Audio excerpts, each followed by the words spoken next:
Okay, good morning, everybody. Thank you so much for joining us. Welcome on behalf of Imperial County SELPA. My name is Lupita Holguin Rubio. I'm joined here today by my colleagues Vanessa Lopez and Cristina Zavalsa. And on behalf of our Senior Director, Dr. Deborah Montoya, I want to welcome you to today's presentation on everything pre-referral. Today we have a presenter out of San Diego, Mr. Tim Tipton. And without further ado, I am going to hand it over to him so that he may introduce himself. Thank you. I have my mic here, but I can have that up front in case we have any questions. All right. Well, hello everybody, and welcome. I'm happy to be here. It's an honor to be part of this process and these quality trainings that are coming out of Imperial County on supporting your English learners who have disabilities. It's work that I've been doing for a long time, and I'm excited to be able to continue that work here with you all.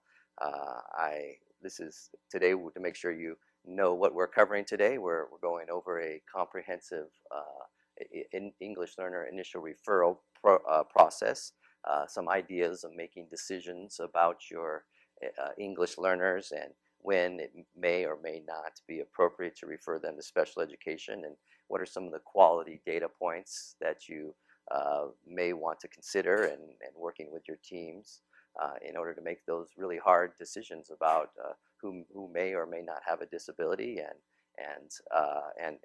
who may be appropriate for a referral to special education. I'm a speech language pathologist.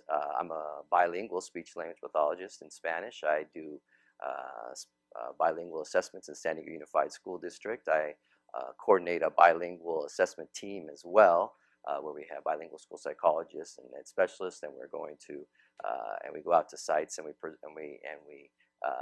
support them in their work at school sites in order to make sure they get to know the whole child, and that you're going to hear a lot about one of those major themes here in getting to know the child who is an English learner is not just about their English learning, about their language learning and getting to know the whole child and getting to know all the languages that they speak and who they are as communicators and learners. I am also now at San Diego State University as a lecturer to the graduate students in bilingual speech language pathology. So something I'm very proud of. I have a long history with San Diego State University. Come from a family that's that has about 4, 5, 6, 7 maybe degrees from San Diego State University, including my mom, who was a teacher. She went to San Diego Teachers College before it became San Diego State University.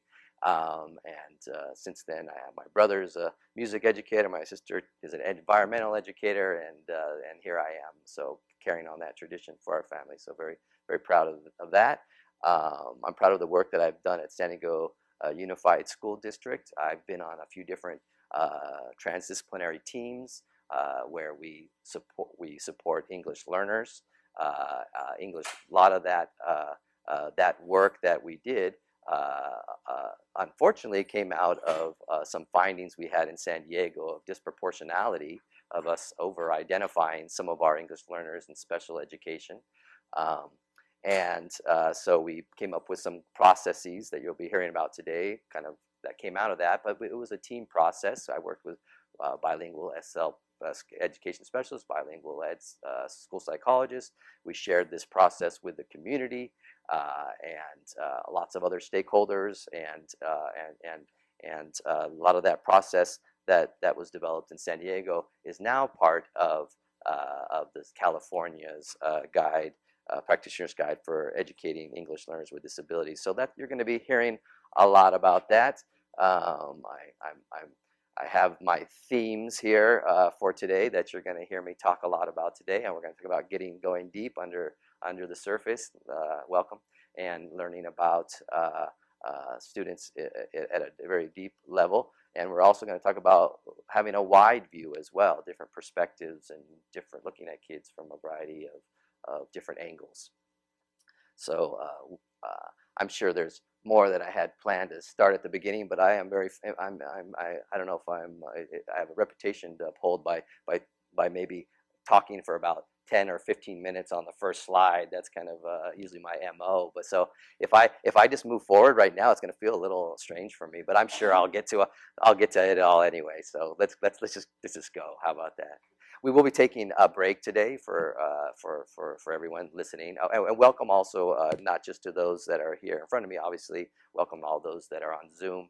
I'm happy to take any questions, or I'm sure you all are having lots of amazing comments that I'm looking forward to hearing about later if I don't have a chance to hear about them this morning.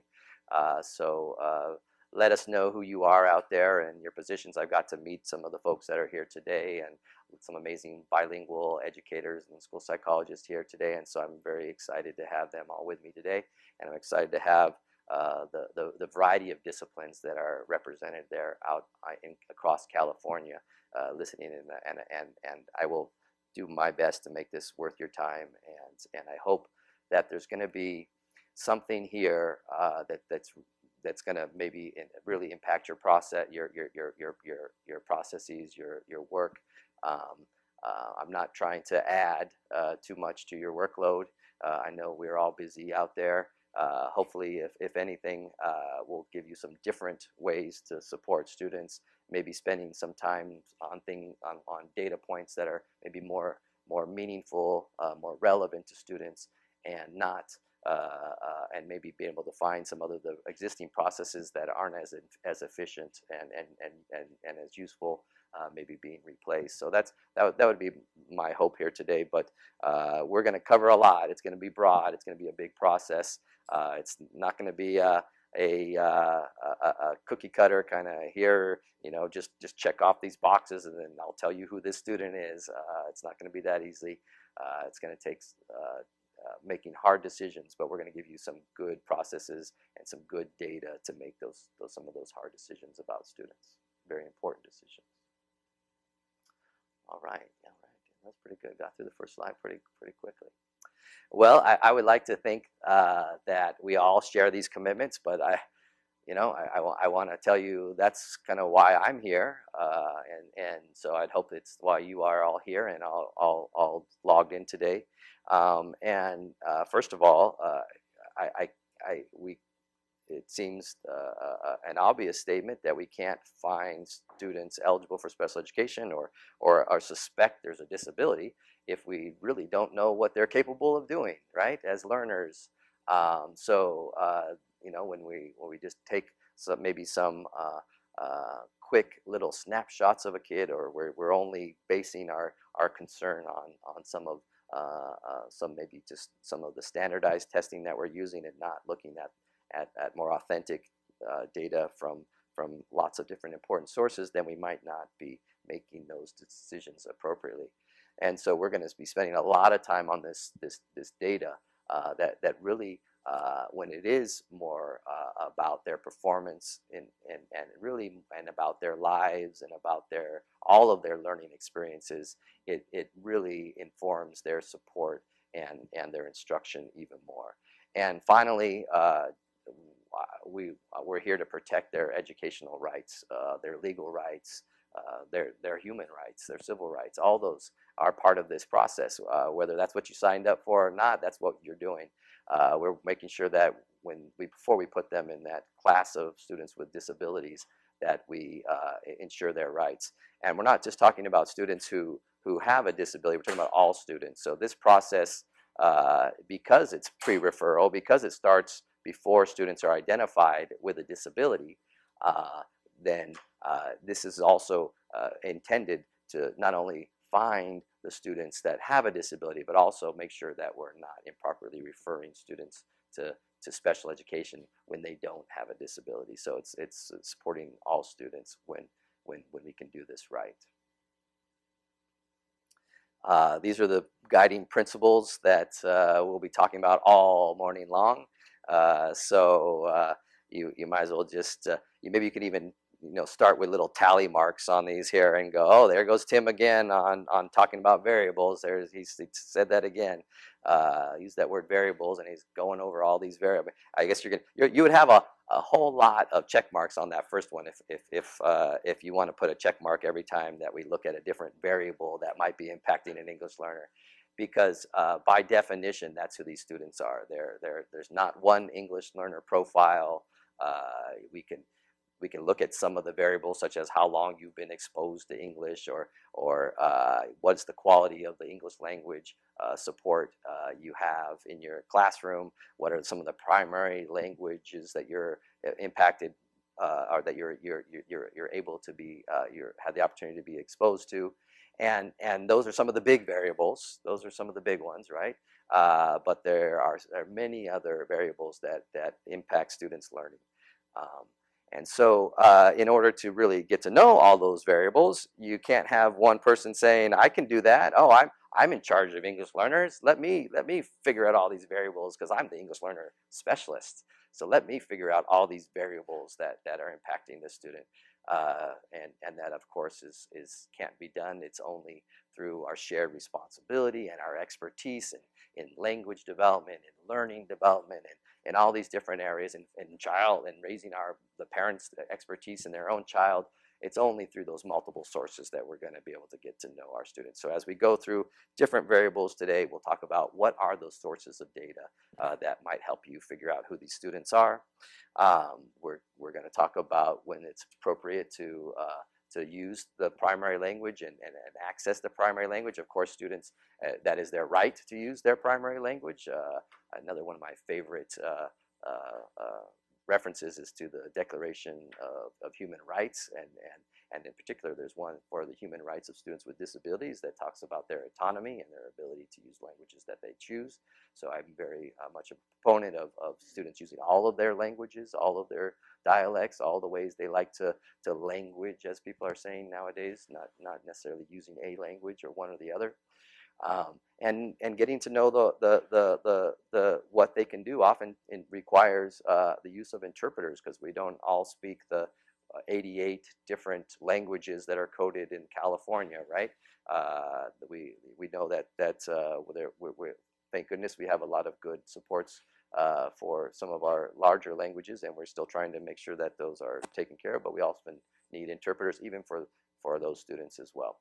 So another big principle that you're gonna hear a lot today, whether I say the word multi-tiered system support, whether I say response to intervention and instruction, whether I say dynamic assessment, dynamic data, these are all about growth rate. They're all about how well students grow over time, the opportunities, how well they start to process the information that we're giving them, what's the quality of their processing that information, and what are the outcomes from after giving those opportunities. And you'll hear me use the word transdisciplinary a lot. That's what I was trained in the transdisciplinary process. I really like that term. I still use it a lot, although I do in my own organization, ASHA has used the word interdisciplinary a lot now. So very similar, I think, in maybe interdisciplinary, transdisciplinary. What I think is also a very similar word is multidisciplinary teams.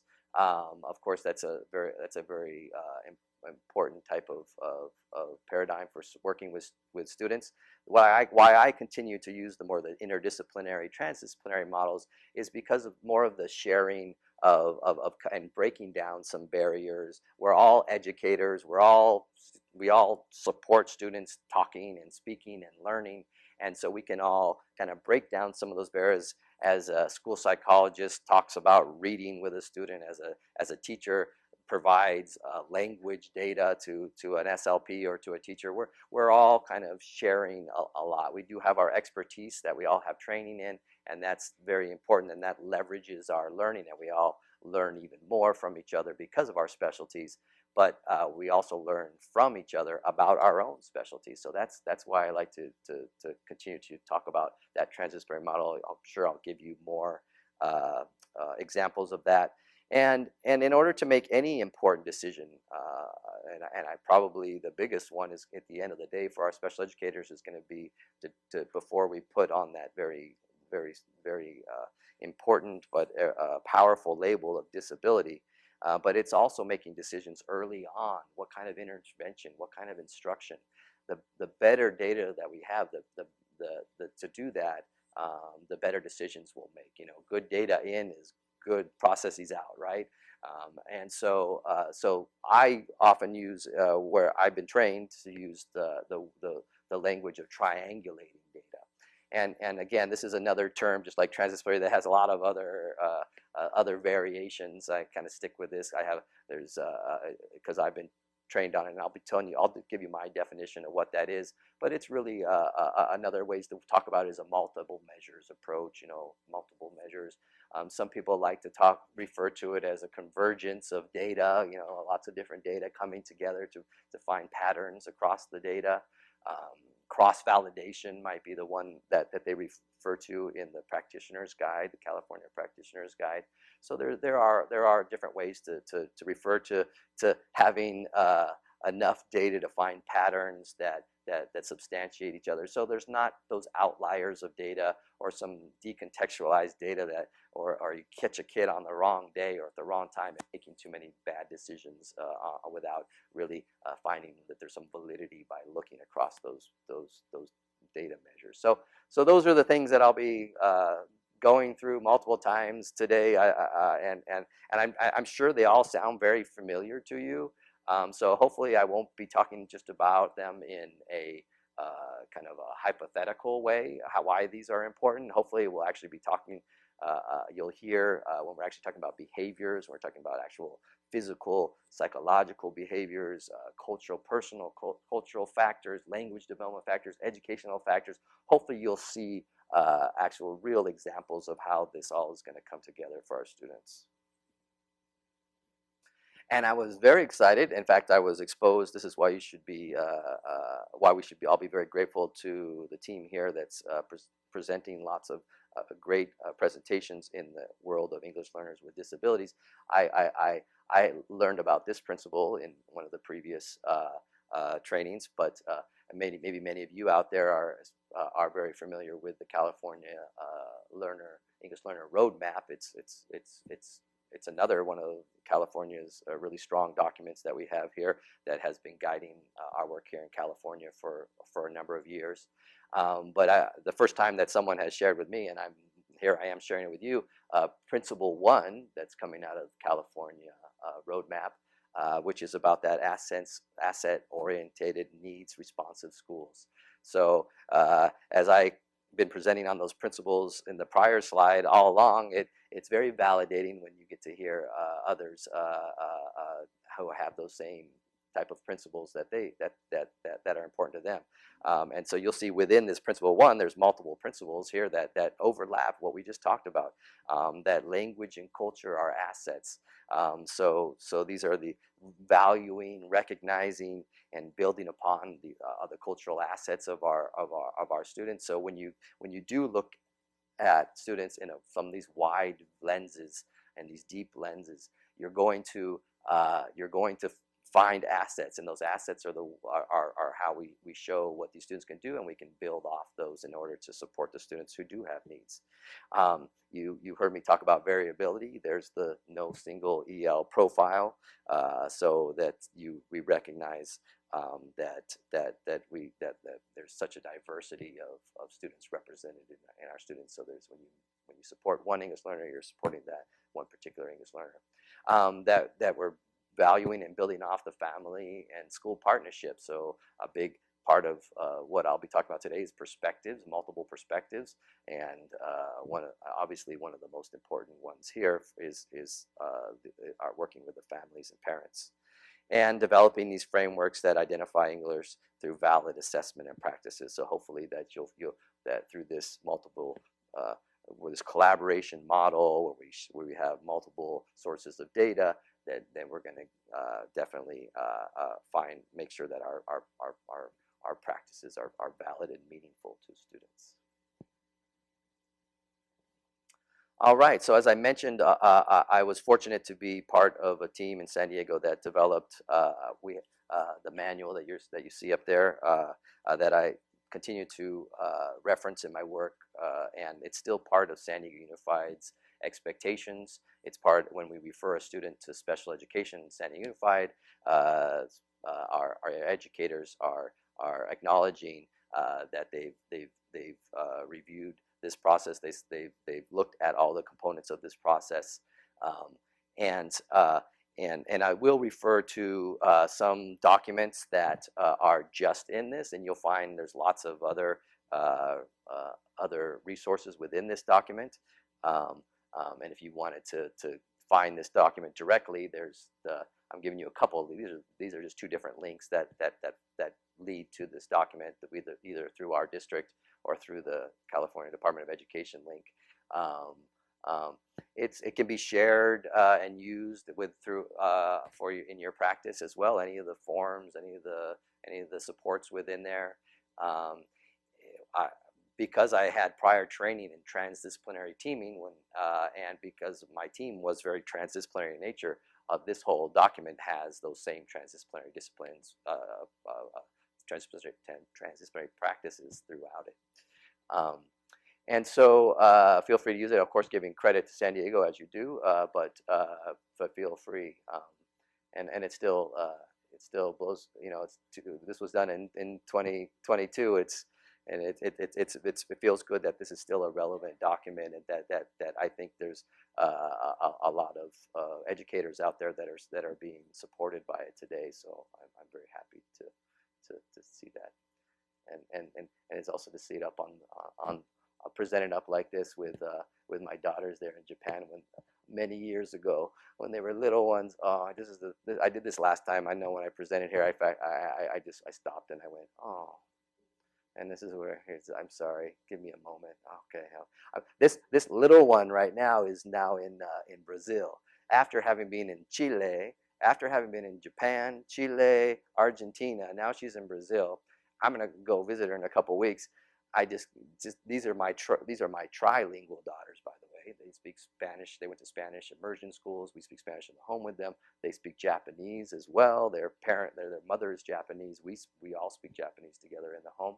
And the older one actually graduated from high school, a Japanese curriculum, and so she's triliterate. Yeah, so I guess this is a moment where I start to reflect on language development and the possibilities with language. I know she's going to only be in Brazil a couple of weeks, but with the World Cup going on and she's staying at a farm with some local, I'm not saying she's going to come out fluent in Portuguese, but I have a feeling that she's going to be able to use a little of that or understand a little bit as she comes out of there. But anyway, so it's amazing what can happen for students given opportunity. It's amazing what students can do without having to travel to Brazil with language, right? It's amazing to see what students can do here in Imperial County across our state with the 88 different languages they're exposed to. It's amazing how when you think of bilingualism as an additive process and not a subtractive process, how it adds to their culture as well when they're speaking the language. I mean, there's so much that students can do, and so always. There's very few instances where we want to discourage students, if any, for being exposed to multiple languages. Well, so the SEP-EL goes through some of these different procedures for referral to special education. That's what we're referring to today. Of course, referral to special education doesn't just start with a meeting and someone says, okay, I want to talk about whether we suspect a disability. We need to talk about what has happened prior to the referral, especially. Then the conversation becomes, well, what supports have students had? What opportunities have they had? What's their experience with learning? What's their experience with English language development? Before we start to suspect a disability, we need to know what supports they've had. So that's why today we're going to be spending a lot of time on what makes a good referral to special education before we get to our special ed evaluations and identification for service and our IEP supports. And so we'll be spending a lot of time because if we do this referral part well, if we do the pre-referral hard work of all the different interventions and systems of support and looking at growth, all those principles we talked about, growth rate over time, then our evaluations become so much more appropriate and authentic and meaningful and valid. So when we do identify students, we're not seeing a large over-identification and also making sure that we don't ever see an under-identification. Now, when we refer students, we're referring students who require the supports. And of course, all the great IEP supports. The whole point of all this hard work is when students do have a disability, that we provide them with the proper supports. It's not about this magical, let's identify the right kids. It is very important, but we do that so they can get the supports they need, right? Okay, but today we're up here. And so myself and my team, we were very honored when California started to recognize the work here in San Diego, and many of these same processes and procedures are now part of the California Practitioner's Guide.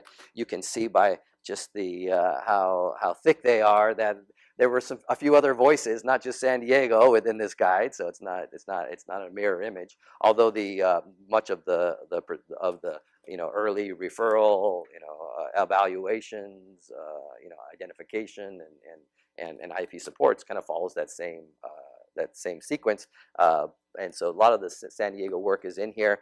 You have access to this work within here. You don't need the paper copy. I was fortunate to get a copy early on of the big paper copy, but you have access to it through the Department of Education. You can get it there.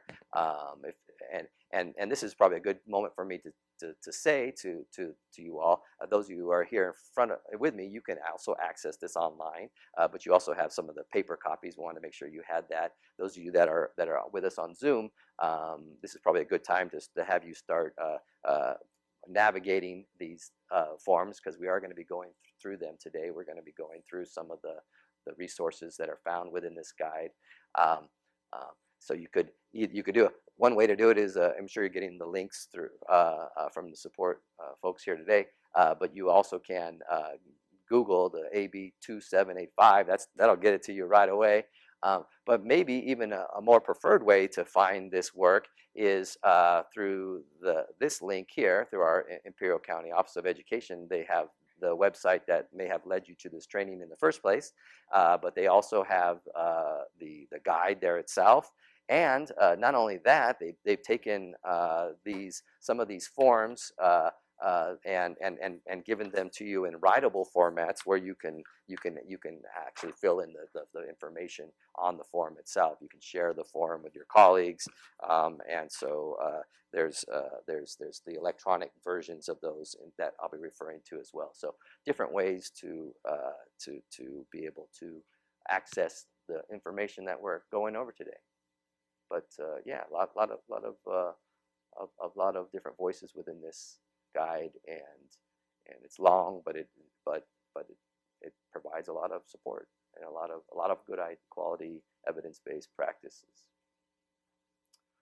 And just as I gave you an overview of San Diego's manual, the California guide, there's an overview of what's in that, starting with just good, who's an English learner and what are some good supports. Today we're going to be talking about Section 2, which is about the beginning of Section 2, which is the pre-referral and referral part. So there we are today. But there's also information about the assessment and IEP processes and these other sections, even and looking for reclassification.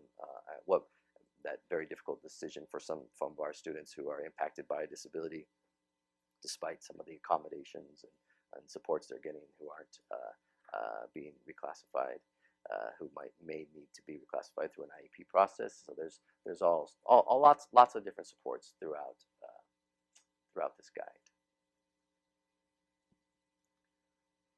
Okay, so that's where a lot of this comes from. I have to give thanks to all the collaborators that were part of the San Diego guide, the California guide. I appreciate all of the collaboration. It feels funny as being the kind of the spokesperson here for this a little bit. I'm proud of my part in this, but I also have to recognize all the other voices and all the other perspectives that were part of this as well. So as you listening to this, I think even though I'm a speech pathologist, that this isn't just a speech pathology process. We all know that, right? This is a process for our diverse learners. there's multiple perspectives that were part of developing these processes, these tools. Um, I have in my own work, I have had some different, I've been part of different disciplines myself. I was able to be an English, after I had met my wife, I lived in Japan, and I got to teach, so that was my education career started. I started teaching English as a second language in Japan, so that's where I started learning my Japanese proficiency. So I started to get an idea of what it means to support English as a second language as well.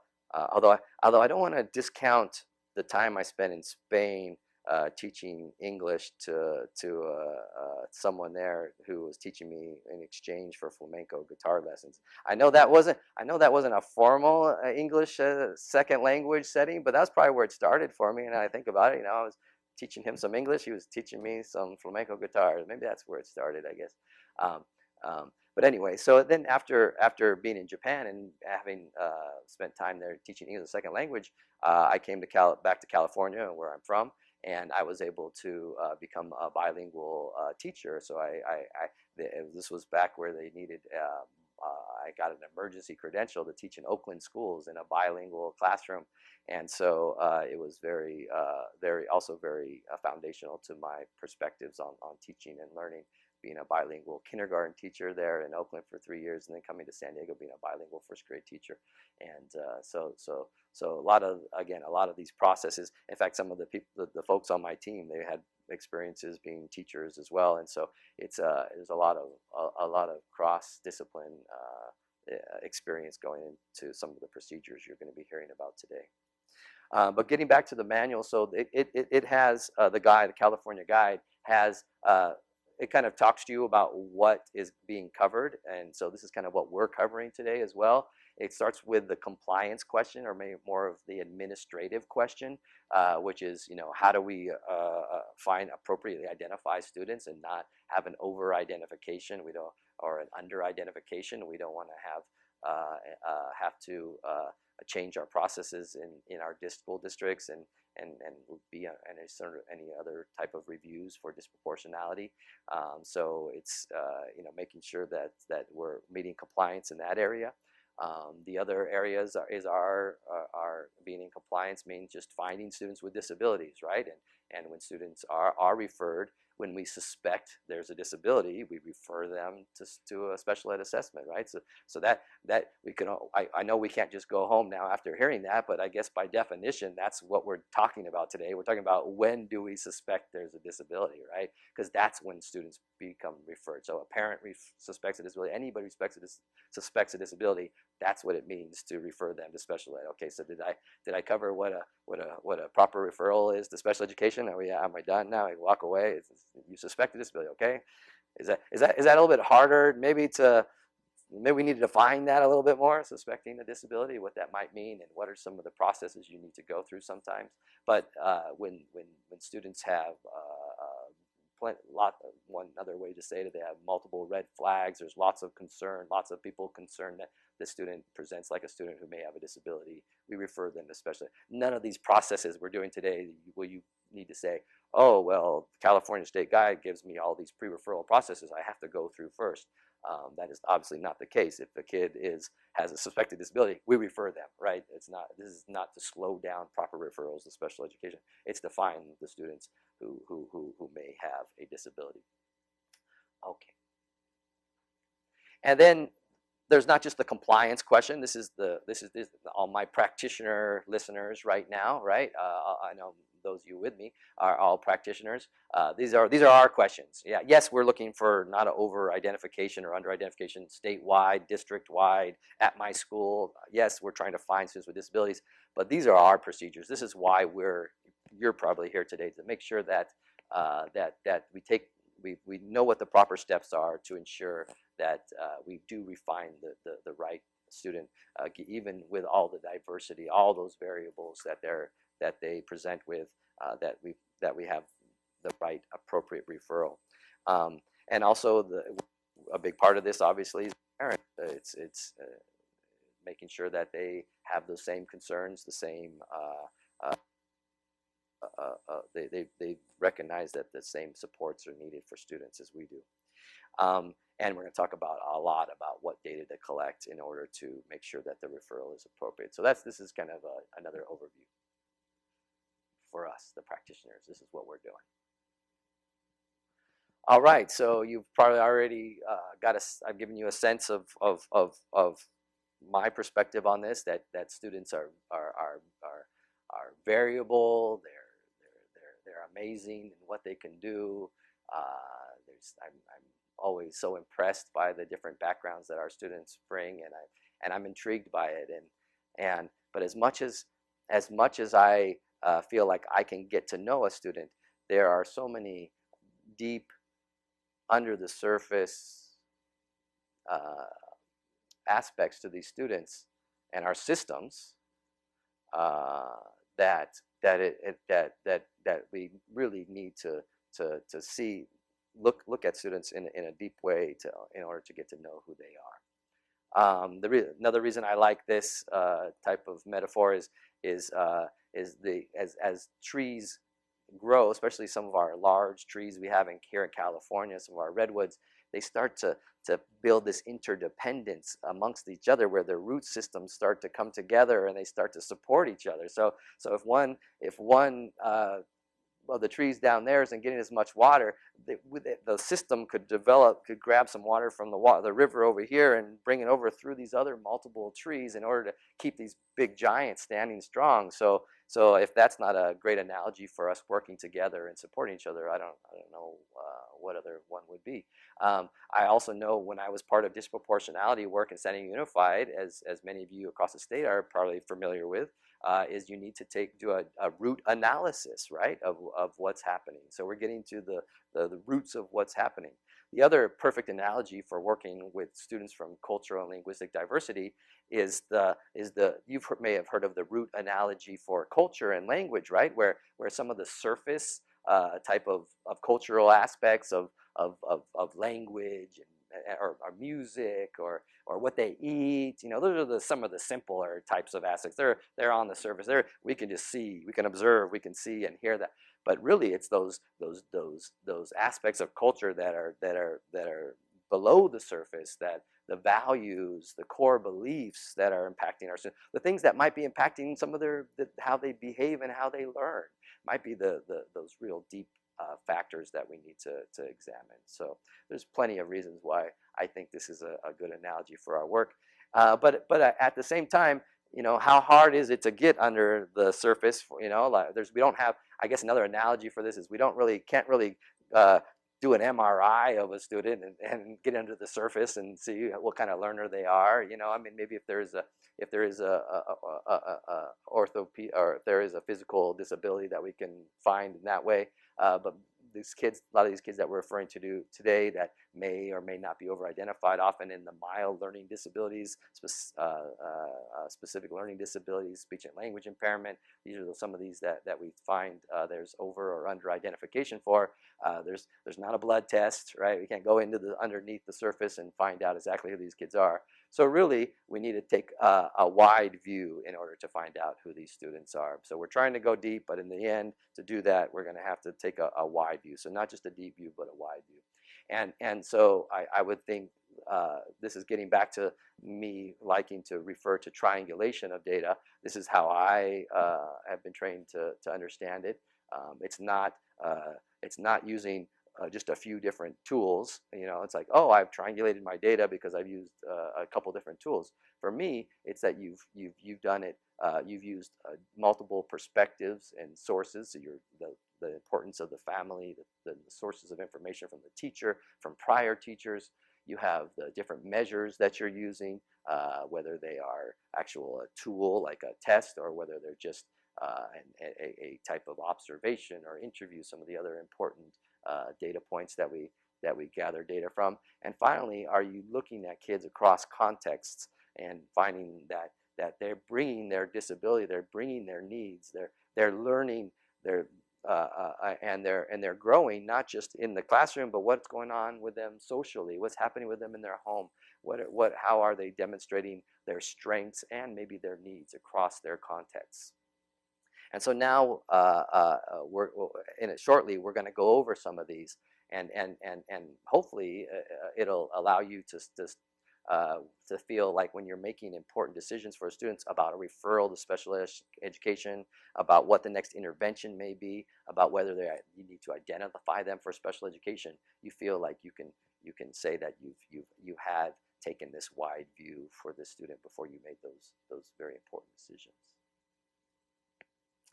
But as much as I'm saying this is about our view and how we look down on these students and dig deep into their lives, let's be honest, these are adults. We're the ones making these decisions. We're the ones looking for patterns. It's probably more about us, about our worldview, isn't it, than it is about theirs, maybe. It may be how the system supports these students. It may be how I'm prepared as a professional. How am I prepared culturally, linguistically to understand and support the student? So this is our own view. This is us putting that mirror up to not just ourselves, but to our system that we're supporting and thinking, how well are we truly able to understand these students? And this is that one student right there in the middle. That's that one student. We want to be able to come together with in educational, professional best practices to support that student. We want to understand their culture and all their needs. We want to be able to linguistically understand what these, I mean, by definition, these are English learners because they've been exposed to multiple languages. So we would like, well, how do we do that? How well do we do that? How well do you do that for that one student you're now about to assess, or you're wondering whether you need to refer to special education? Do you need to bring in other professionals to help you fully understand who the student is? Whether that's an interpreter? Do you need other English learner support people to support you? Do you need what else? How well have you been trained on language development for English learners? How well have you been trained on what are some of the different aspects, the hallmarks of what it means to maybe have a disability, and to know that, yeah, we suspect a disability because I know what a disability looks like for an English learner. How about culturally? Do you have some of that cultural lens of where these students are coming from? Have you used some of these data points? Are you new to a culture? Are you supporting? Do you have a child that's coming to you for the first time who speaks Urdu and you haven't had that exposure to the culture? And how about linguistic experience? Do you have I know a lot of us in California, we support our English learners who are about 83% made up of Spanish speakers. So a lot of times we have that linguistic support network around us, but that's not true for all of our languages and not true for every district in California. So do we have the linguistic knowledge that we need? And if we don't, who can we get to support us to bring us closer here? So it's these different our own intersections of our own proficiencies, trying to mirror the intersections of needs and culture and language of the students that we represent. So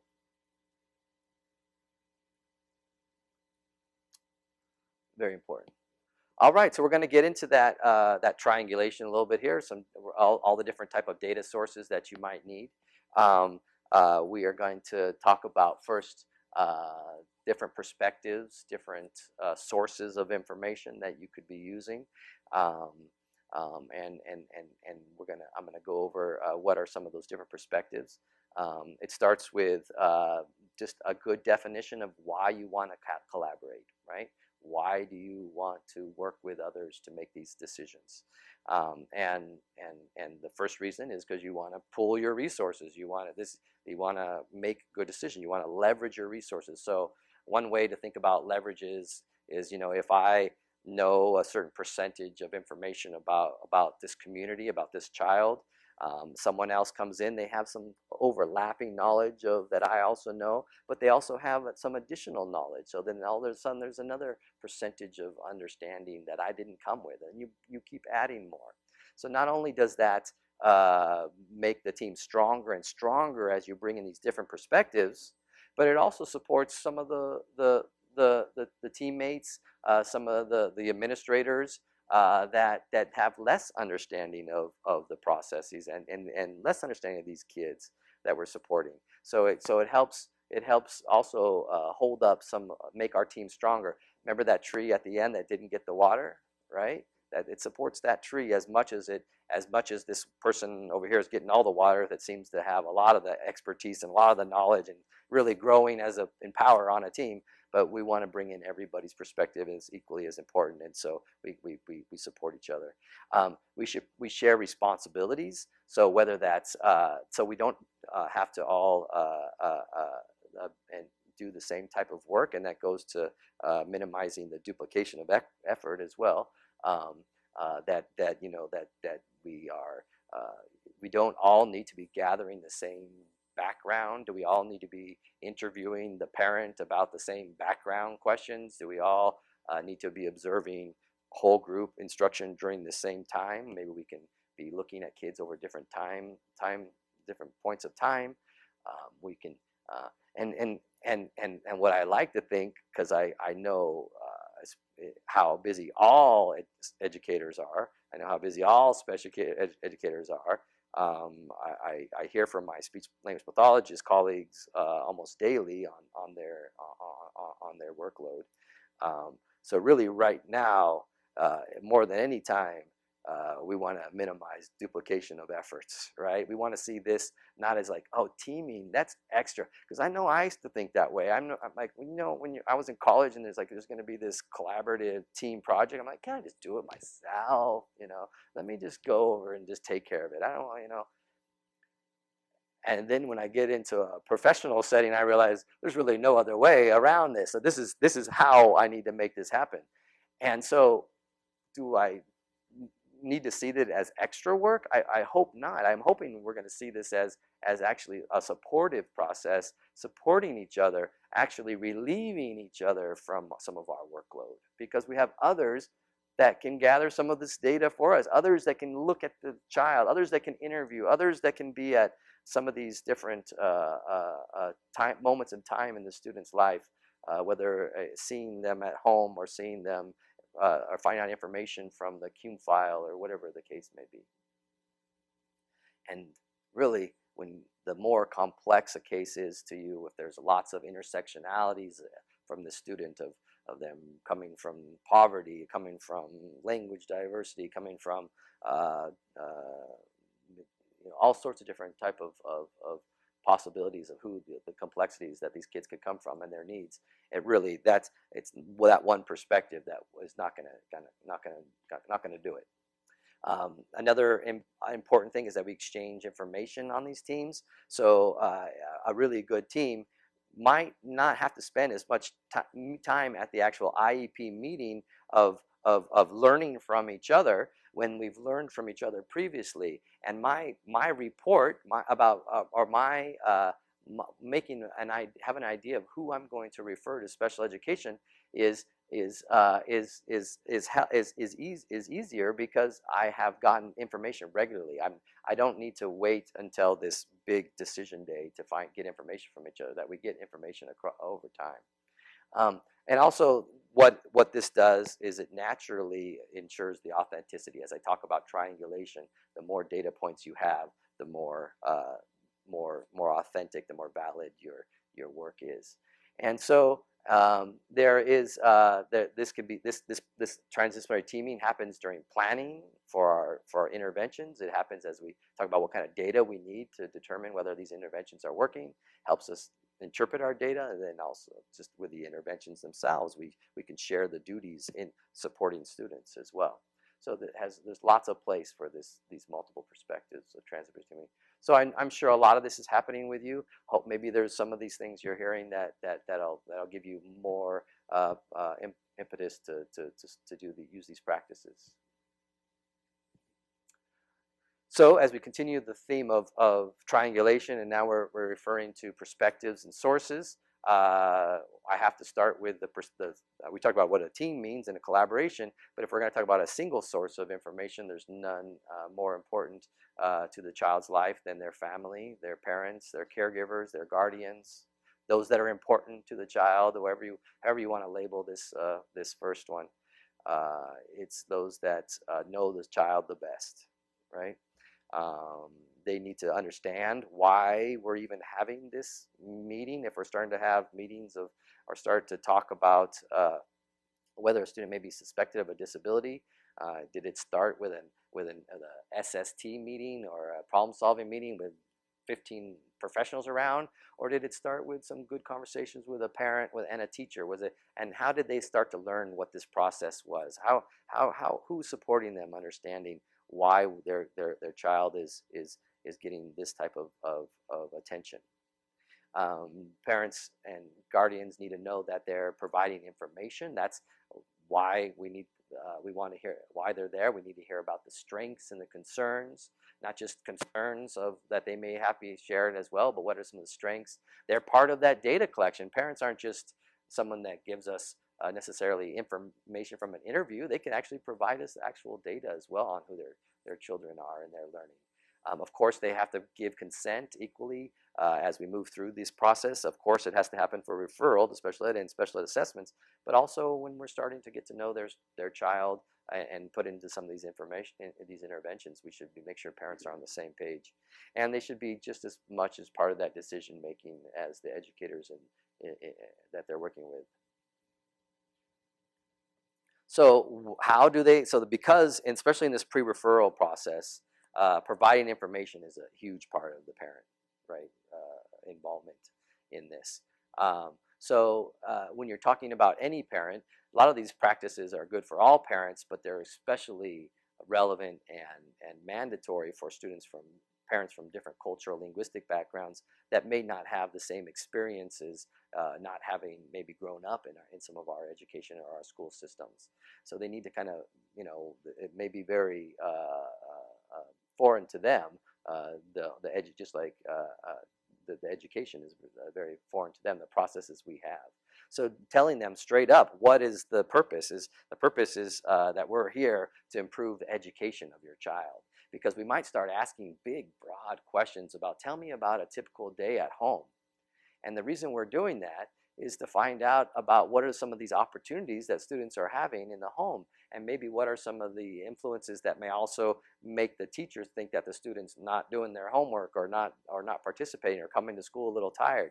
So these are big, wide questions. So if we're going to be asking parents about what's happening in the home or what's happening with language development, what languages are spoken, cultural variables, we need to have them understand from the beginning that the only reason we're doing this is to improve their child's education. That's what we're out to do. So I think stating that explicitly to parents before we talk to them is very important, and telling them that we recognize that they are the experts, right?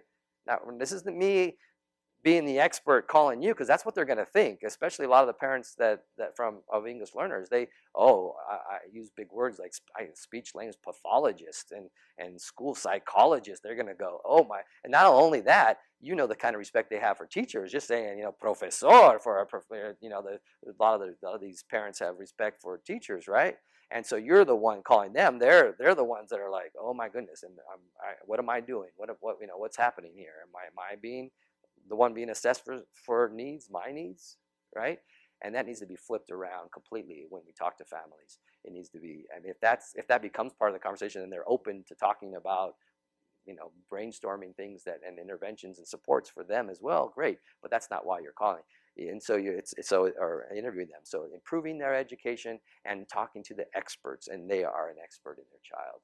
And you're trying, and so within an interview, you may be asking for examples, just examples, so that just describe, be careful about some loaded questions that are going to make it hard for parents to respond about, like, what time are they going to bed and what are they eating, and maybe some other, what does homework look like in your home, versus tell me about the typical homework time at home. Tell me about a typical day. Tell me about learning in the home.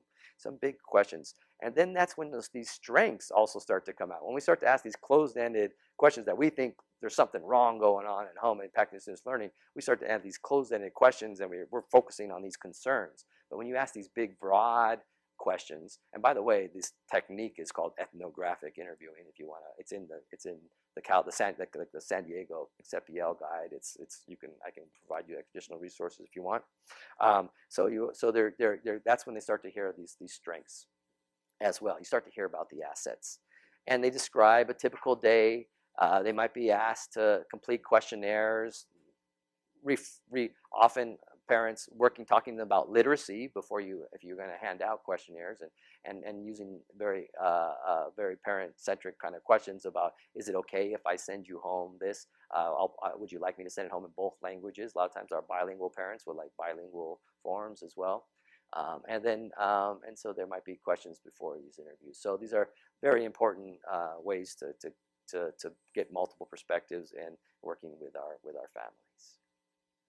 And again, so they're providing strengths, their opportunities that they've had, the positive experiences they may have had with learning, any difficult experiences, but also the concerns as well. Are they seeing similar things? Because yes, some of these things that we're talking about are maybe very specific to learning in the classroom, academic language, some of these reading behaviors. But if students do have these disabilities, they're taking these disabilities home with them as well, right? So if we're going to suspect a disability, many times parents are seeing some signs of learning difficulties as well. And of course, they're an equal part of that team, as we talked about.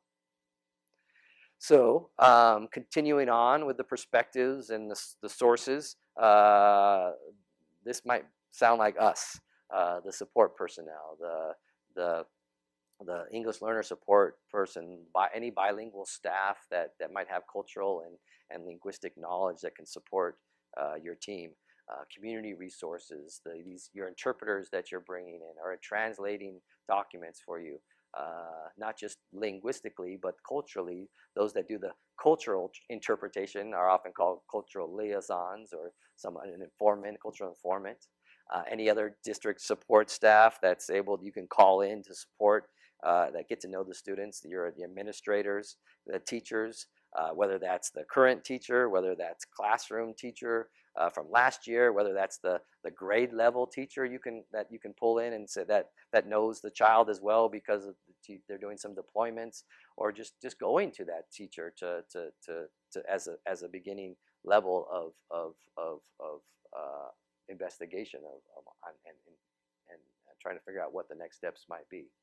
So multiple perspectives. These, I don't have to list these. You know who these people are.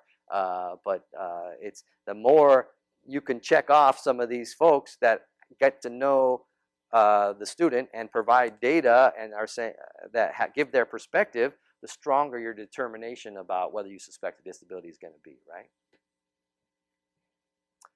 All right, so we covered the first tier or first part of triangulation. That's the multiple perspectives. We're going to get into now the multiple measures and tools. So the first one that is foundational to a referral to special education is the tool of providing quality instruction to students. Isn't that a good tool? Being able to instruct them using all of our core learning and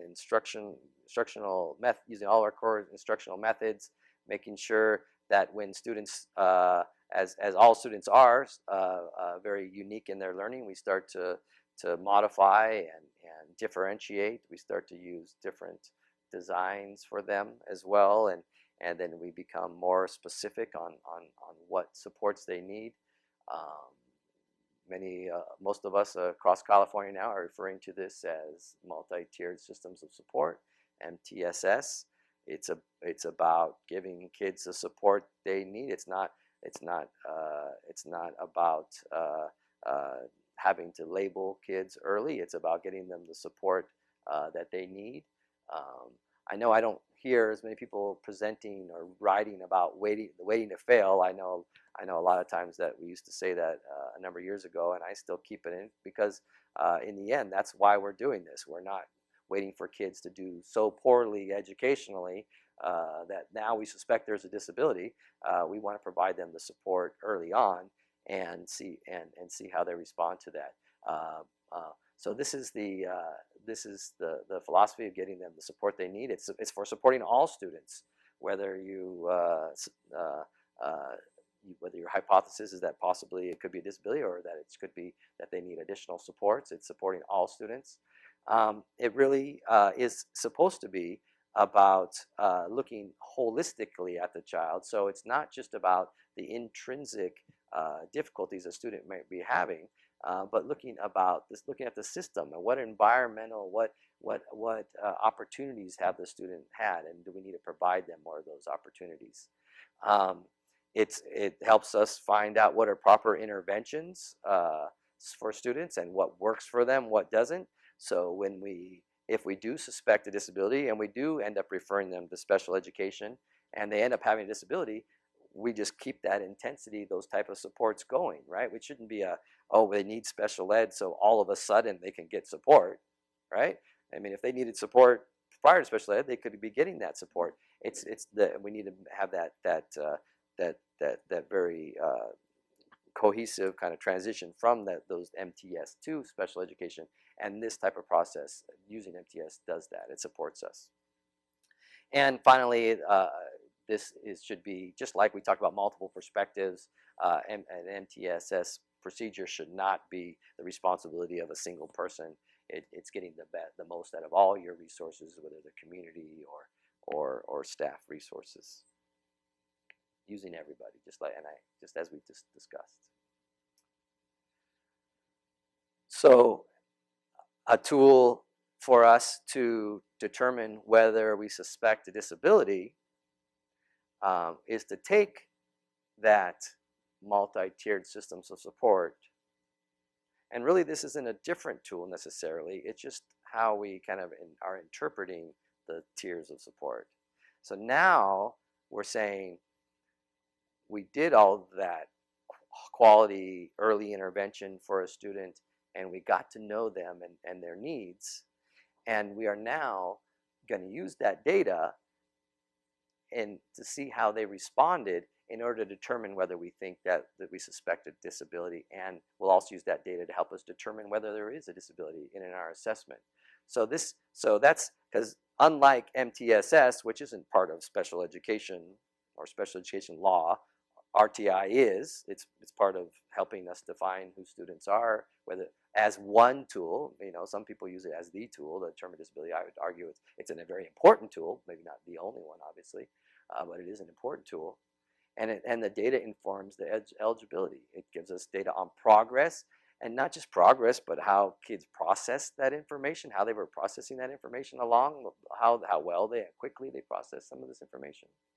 How well did they respond to the targeted interventions, to the evidence-based instruction?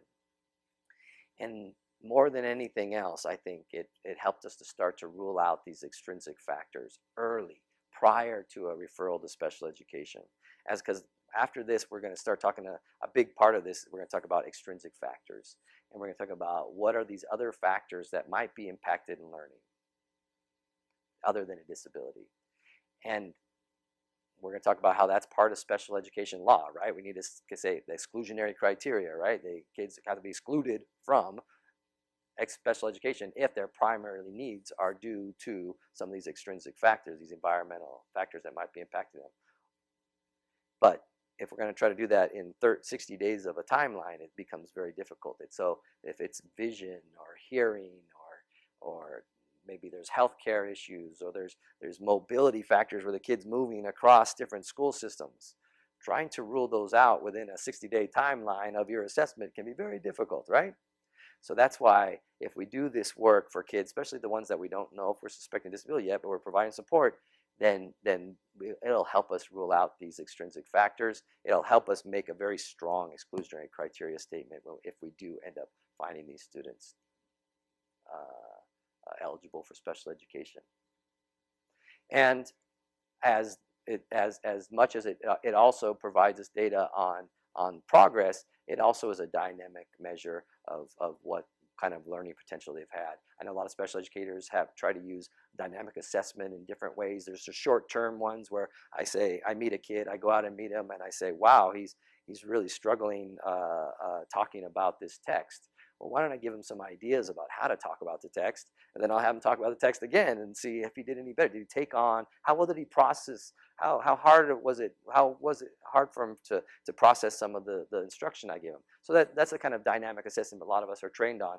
But I would think that RTI is also a very dynamic, whether you want to call it dynamic assessment or not, it's up to you, but it's also a very dynamic type of assessment as well, where you are also seeing how much effort and work, and how much effort and work is the kid putting into it, how much is the instructors, and how well are they processing what we're trying to teach them.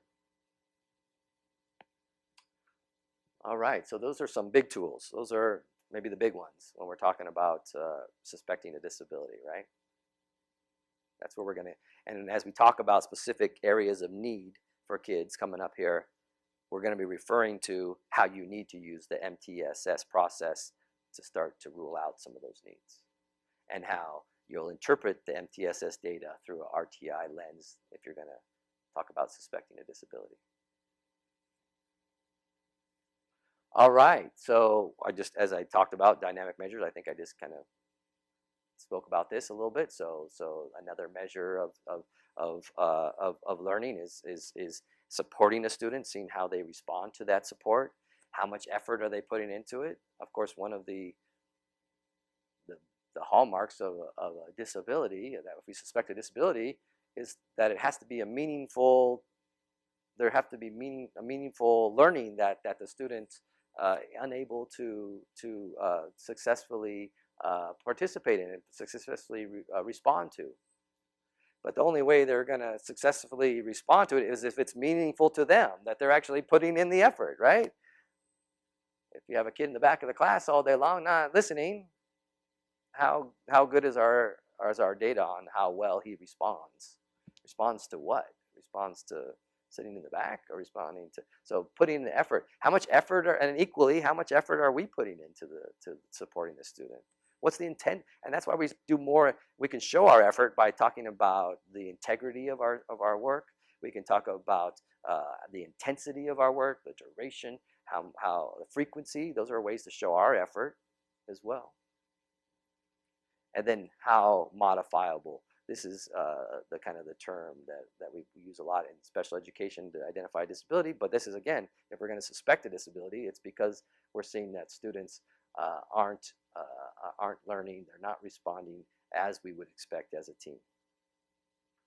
So that's another tool that we're using.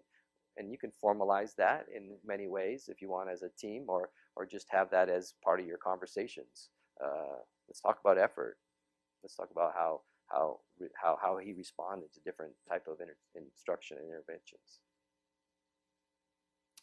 All right, we're still on the second part of triangulation. We did the perspectives, and now we're on tools, measures, tools. So here's a list of them for you. Here's a list of tools, because we can't, we only have a half a day. We don't have a week to go over every single type of tool and how to use them appropriately. So I have to kind of list a few here for you, but I'll do a quick overview. I'm sure you're familiar with these in different ways, but if we think we're going to ever kind of know what a student should be able to do, we need to know what opportunities they've had. We go over their records, right? So we gather background information about that student, whether that starts with a CUME, which I guess when we were not in schools and distance learning for a while, a lot of those CUMEs got a little thin. So there's lots of other ways, records reviews, and there's a lot of electronic, there's data from other sources, there's report cards, there's home language surveys for our English learners. I know I just got off a call last Friday about a case where a student came from Japan, and so it was a lot about what records do we have from the school of origin, because he was a middle schooler, right? So maybe less important than how he's doing right now, but what has he been doing his whole life with learning? And so lots of ways that we can delve into records review, and I'll go over one particular guide, which is our CUME file review here shortly. There's the very important type of tool about interviewing, gathering information about students that know the student best. I like to think of interviewing as going places where I just can't go, like physically, right? Because I might not always be able to observe what's happening every time. I definitely can't go back to last year's teacher and observe what happened last year. That's not going to happen. So I need to interview that teacher to find out. So kind of, because I would love to do observations, because that's to me the gold standard of any type of assessment. I think I would love, we want to see the behavior, the performance of a student. If we're saying the student is not able to do something, let's gather observational data instead of talking about it. Oh, he didn't learn that last week, or he didn't do well on that test. It's like, well, I didn't even see that. So obviously, observational data that can be done in very it can be done in more subjective ways of anecdotal information, or just a narrative saying the kid is jumping around the class, or he's painting, he's really working really hard. But that's not much of it's not really an observation. Working hard isn't an observation, but we can actually start to compare students and make it more objective, and compare students when we do observations. He's on his assignment just as much time as the rest of the other kids. He's raising his hand. He's participating. We can do some comparative data of kids, and then we can start to say that effort really is there, because we can see he's comparing to other kids in the classroom. But when all of a sudden you start comparing other kids in the classroom, and 25% of that class all have these same concerns and behaviors, then that might also start to think that maybe you don't necessarily suspect a disability for this particular child, but you suspect that the more systems level support needed, right? So observations are very important. Observing the context is so important. So it's like not just focusing on this kid, but this kid is existing within an environment that's impacting his learning. So what is that environment like for him? What's the learning environment? What's being asked of him? What are other kids doing? What's looking at the whole focus on the whole situation. But it does, although the classroom is the context that we're really interested in. Again, if he's having struggles, we might see either some of his strengths in other areas that we observe, or we might see those same struggles cut across some of the social settings as well. And so observing him not just in academic settings, but possibly social settings, and observing in different content areas. Is it just the reading part of this that's making him struggle, or is he in math? Is he doing better? Or is he actually reading better in math because it's more meaningful to him? So observing different content areas, different areas that might show strengths as well. Another data point that we can use is taking a sample of the behaviors that we're concerned about, right? So again, if you're concerned about behavioral things, you could be taking samples of behavior in the classroom while you're observing. We're talking about educational impact here, so a lot of the samples are reading samples, right? So what does it sound like when a student reads? What does it sound like after he reads, when he reads something and it's making meaning of it? Is he able to describe and talk about it in a meaningful way, have a conversation about what he just read?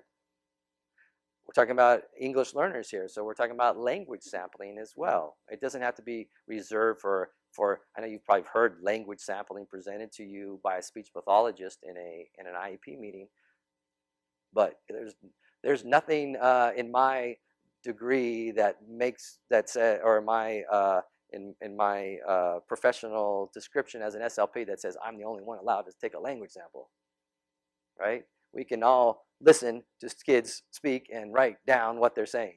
In fact, the best assessments do that. They don't just say, okay, I took a sample, I asked him a question, closed-ended question, and he answered it, and I wrote down what he said. That's a language sample, I guess, but it's very closed-ended. So the best language samples are these open-ended things, allowing kids, giving them a meaningful context and see what they can say. And so usually they do involve more than a sentence at a time. So often recording them is helpful. But we can take some online notes of what kids are saying about like the quality of how they're speaking in the classroom. Are they making inferences on the different things that the teacher's talking about? Are they just giving factual information? These are ways to code some of their language in the classroom. You can take samples on and code for how long the utterances are as well. There's different ways that we can do this, and this doesn't have to be reserved to waiting until you refer a kid to special education and have an SLP do it. So there's all sorts, and there's and even your, and it doesn't always have to be oral language samples. It could be written language samples, right? So kids are, of course, there's the whole way that they're encoding. They're not just they're not saying it. They're actually having to write. So writing strengths or needs might impact that, but you could still hear their language when they're writing, right? You can hear what their language sounds like. So that's another language sample as they write.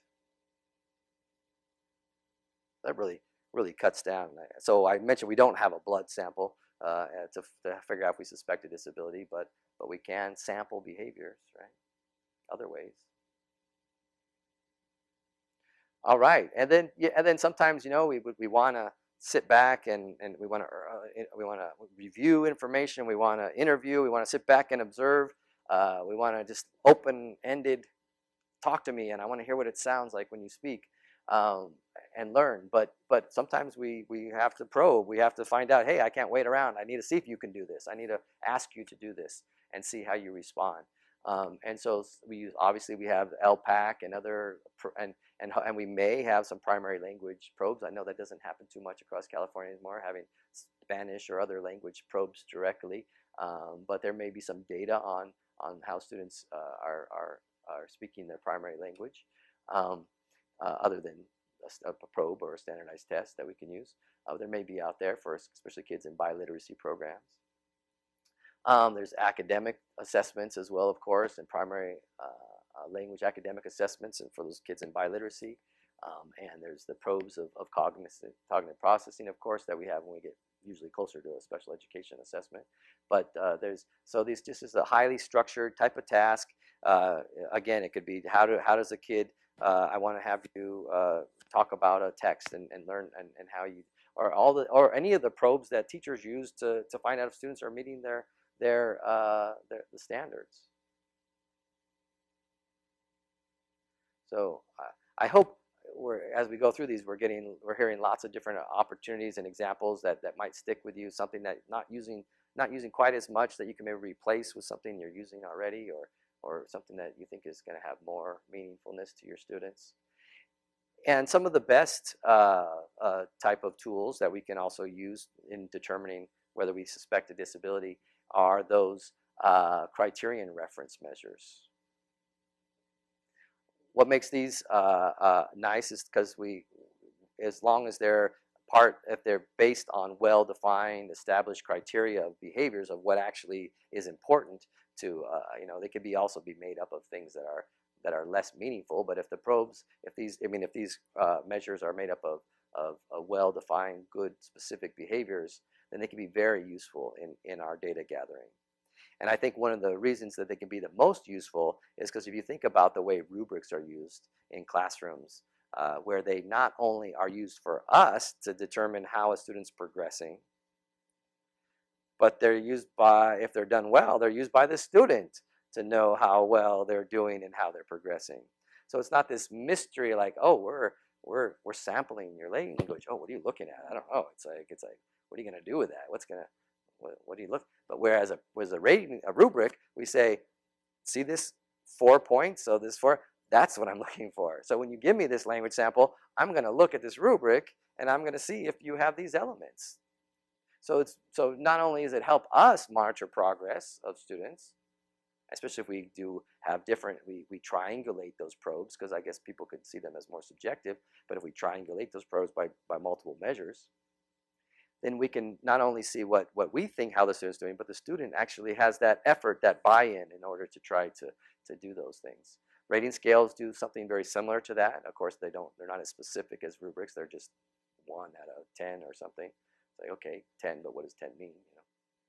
There's checklists of behaviors that, wow, this student, we might suspect a disability. There's this checklist that describes a disability, some of our disabilities, and these are some of them. There are curriculum assessments, of course, that are some of the most important things that are being used now. They're based on that student's classroom performance, actual benchmarks, how they're performing compared to other students in the classroom. So we get to see if the students truly do stand out, or is it a classroom need? And if they do stand out, then we start looking at the big picture, the deep, the wide picture of the student to see why they're standing out, because they might be doing poorly on curriculum-based measures, but it might not be due to a disability, right? There could be plenty of other reasons why. So we'll continue to talk about that.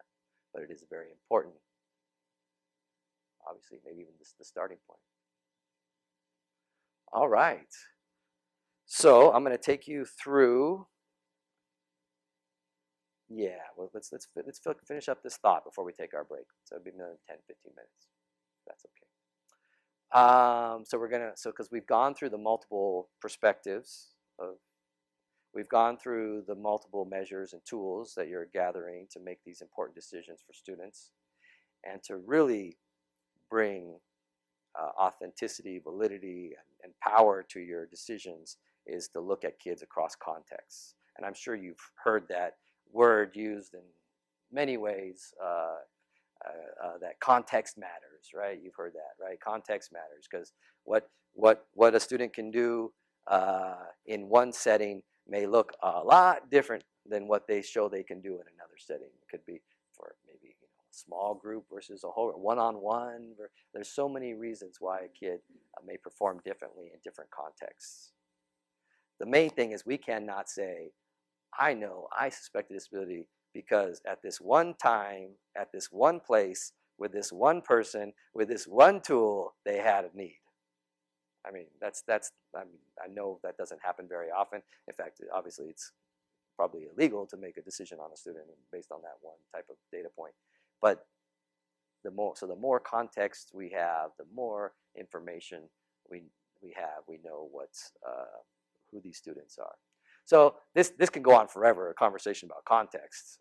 But here are some of the big ones that impact our English learners who may or may not have disabilities.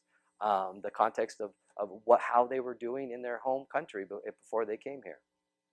I know things, as amazing as bilingualism is, multilingualism is, sometimes things are a little simpler when they're monolingual, right? And maybe they came from a country where they were speaking one language, they were with more of a heterogeneous or homogeneous type of setting, and it's like, well, how did they do in that setting, right? What were things like them in the home? Were they in school? Did they have opportunities? Did all of a sudden the context change when they landed and they came to the United States, and all of a sudden things get hard when they're starting to learn in English? So that's an easy one for you, right? If you start looking at the context of the home, and there's a whole bunch of, usually they aren't the kids that get referred to you, but if the kids are doing well and there's a lot of positive information about how they were doing in their home context, it's like, why are you suspecting disability? The context of the home, there's so much students learn in home, right? Not just, their opportunities, but all these amazing different types of academic opportunities and background information that they can be learning from the home. So obviously, we need to get information from the home as well. We talked about that a lot when we talked about parents. The social context, are they, the same kid that you think is shy, reserved, and doesn't participate, are they all of a sudden in the social context, they're the leader, they're the ones that are on the playground, on the lunch, and with peers, using language, using maybe their primary language when we're saying, look how they're struggling to learn English. But by nature, we don't suspect a disability if a kid can, in their primary language, very fluently and easily and very proficiently negotiate social language with their peers. Because that's what we can expect. We expect kids to be able to use language socially, as opposed to academics. That takes some instruction, some opportunities. And the context of the classroom. Of course, that is the context that we call the context of interest, because that's where the learning should be happening for our students.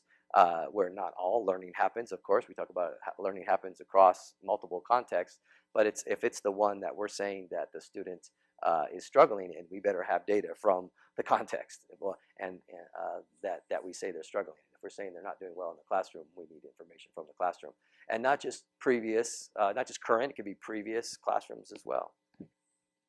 What are some other important contexts? Well, there's the language factors for our English learners, the context of proficiency in your multiple languages.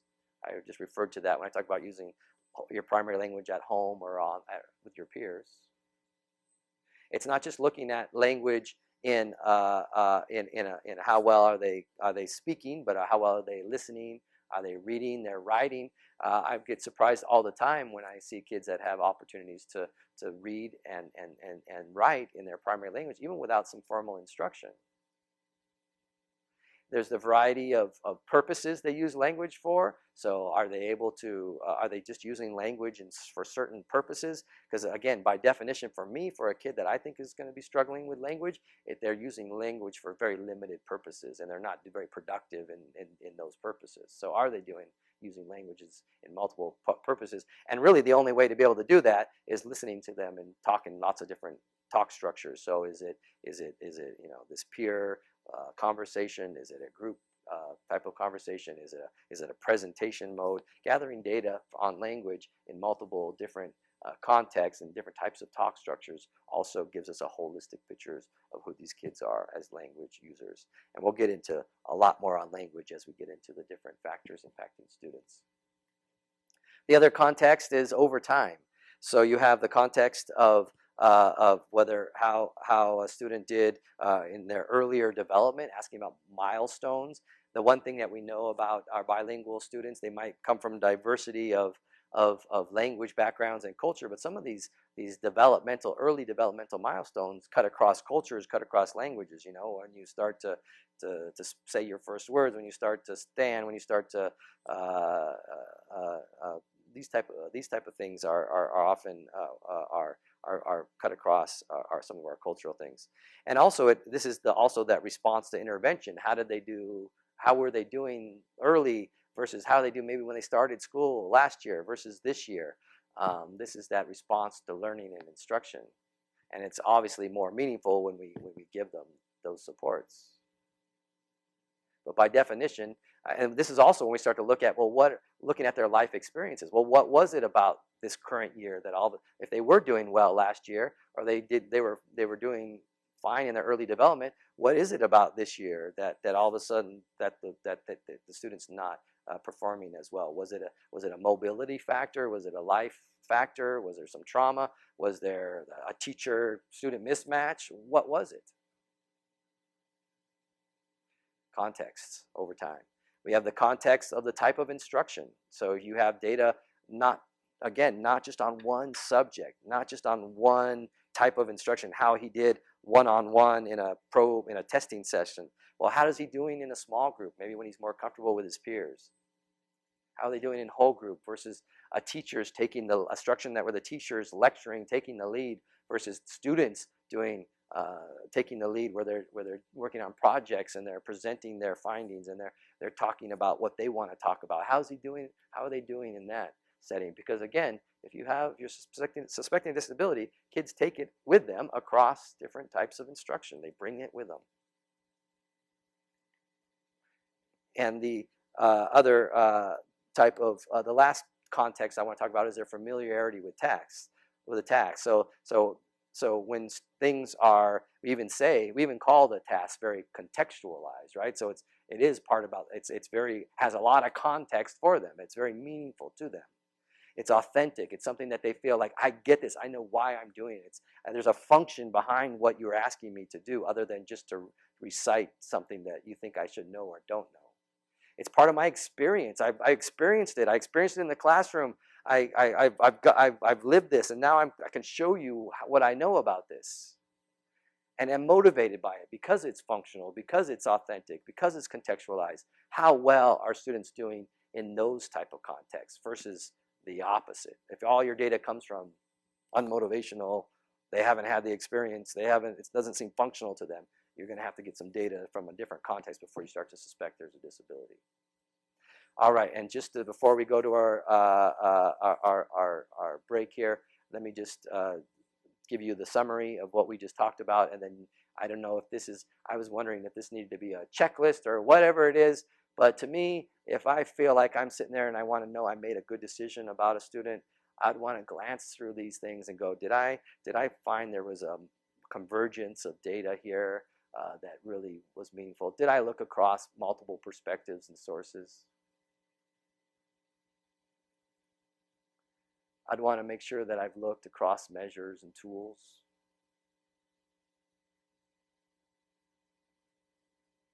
And the third part is I want to make sure that I've looked across these different contexts that had all their different parts to them. All right, so let's do a 15 minute break now.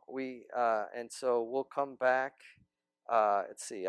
Well, let's do a few minutes, less than 15, if that's okay. So let's say we come back. I got. Okay, folks, welcome back. We are going to start this break by addressing a couple of questions that were posed in the chat, and we'll offer Tim an opportunity to address them and point us in the right direction. So the first question, Tim, is what tools do you use during the pre-referral process to measure language acquisition or proficiency in the primary language? Do we have an equivalent to LPAC to measure Spanish proficiency? Well, so first of all, thanks for asking, and I'll be covering a lot more about data for language in the area of language when we get to when we're starting to divide up some of the areas impacting students who are English learners. So I'll talk about them then.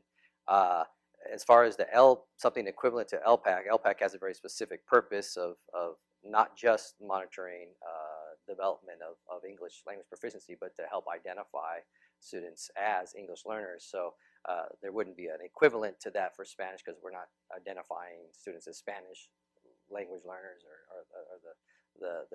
a similar thing.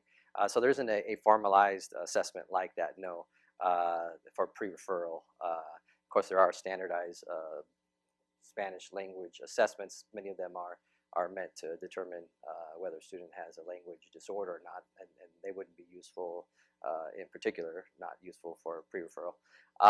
So it's going to have to be a lot of good different types of data measures and language sampling, talking to families, finding out who your resources are, using those same principles of different resources and contexts and different tools. And so I'll make sure I point those out a little closer when we get to that section. Great, thank you, Tim. Second question. This gentleman would like more information on the ethnographic interviewing. All right, great. Thank you for that. I like to think of everything we do as very ethnographic when we work with kids from diverse backgrounds. But this particular method of interviewing is very particular to gathering information, especially when we're less familiar with some of the different families, and it's not assuming that we know what's happening in the home, for example. So yes, so I had mentioned that in the CCC-SLP guide you have the link to. There's a shorter definition and description of ethnographic interviewing. If you want to read a little bit more, I have just shared a link to a association, Speech, Language, and Hearing Association, national organization has an open access article on ethnographic interviewing as well, written by one of the real pioneers in our field. So you can find that as well. That might be helpful. Fantastic. And then the third question, recommendations for standardized tests to measure auditory processing in Spanish. Okay. Well, so as a speech language pathologist, and in particular a speech language pathologist in San Diego Unified, that doesn't come under my discretion. I don't assess for auditory processing. I'm part of teams that are looking for that, so I'm definitely in a transdisciplinary way. I'm providing information on how students are reacting to auditory signals and how they're hearing and processing language. And that informs those decisions about auditory processing. But not being a bilingual school psychologist, for example, I'm not kind of comfortable listing off the tools for those. I do work with bilingual school psychologists that have one of their big roles is that gets asked to them all the time, so that's a big role for them. So I would be happy to, if you want to hear a different voice, more authoritative voice on that, feel free to email me. And you have my email from the beginning slide. feel free to email me. I'd be passed on some of those, and I can also pass on some other resources where school psychologists might go to if they're trying to find an answer to that question. Thanks, Tim. Going back to the ethnographic interviewing, you mentioned a link. Would you please share that link with us and we can push it out to participants? Yeah, so Thank you. if I did it correctly, I may have emailed it already. Okay, and so and then to one of the to you, Lupita, supporting this now, and then so hopefully that gets into the chat. And so if it doesn't, we can. If it doesn't get in the chat, let me know, and I can make sure that either it does, or we go, or email me, and I'll get you the link. But a quick Google search would be ASHA, maybe ASHA.org, ethnographic interviewing, and one of the primary authors is Westby, so maybe that would be the way it would pop up for you. All right, I think, yep, that's it. So thank you for those questions, and we'll save a little time at the end to answer a few questions as well. But I'm always so ambitious. I realize that at the break here of gathering talking about such holistic and measures and holistic perspectives and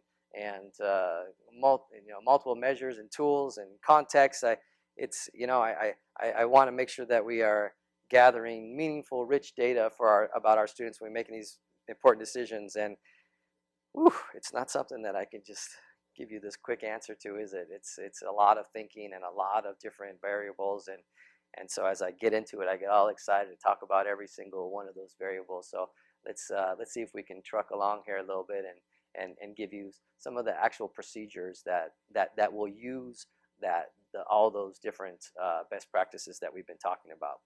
So we realized that when we start in a pre-referral world, that a lot of times we have to start with that records review.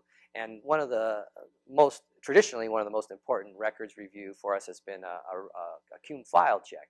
And it still is. There's still plenty to learn from that. But now I think I would like to expand the thought to more existing records. So whether it's online through your data systems or other type of information. But it's still, at a minimum, someone needs to open the CUME file in order to make sure that as students may have mobility issues as they move around from school site to school site, that before we make a determination about whether a student requires special education, that we've taken a look at that CUME file. So there's a CUME file form that we're going to go through. There's also, we're going to talk a lot about identifying extrinsic factors, all these assets and strengths that students bring, as well as some needs that might be impacting their education. And really it all comes together in an intervention summary saying, did I look at this, the whole student? What are some of the factors that we considered were important? How did we intervene? And this is very similar to a special educator who's opening up a referral to special ed, and then they need to put what has been tried, right? And that's kind of what this intervention summary does. It kind of gives you a framework for describing what your school has done in order to before you refer to student to special education. So that it goes through these 3 different forms that we'll be going through. And I had referred to the exclusionary criteria legal precedent that we have to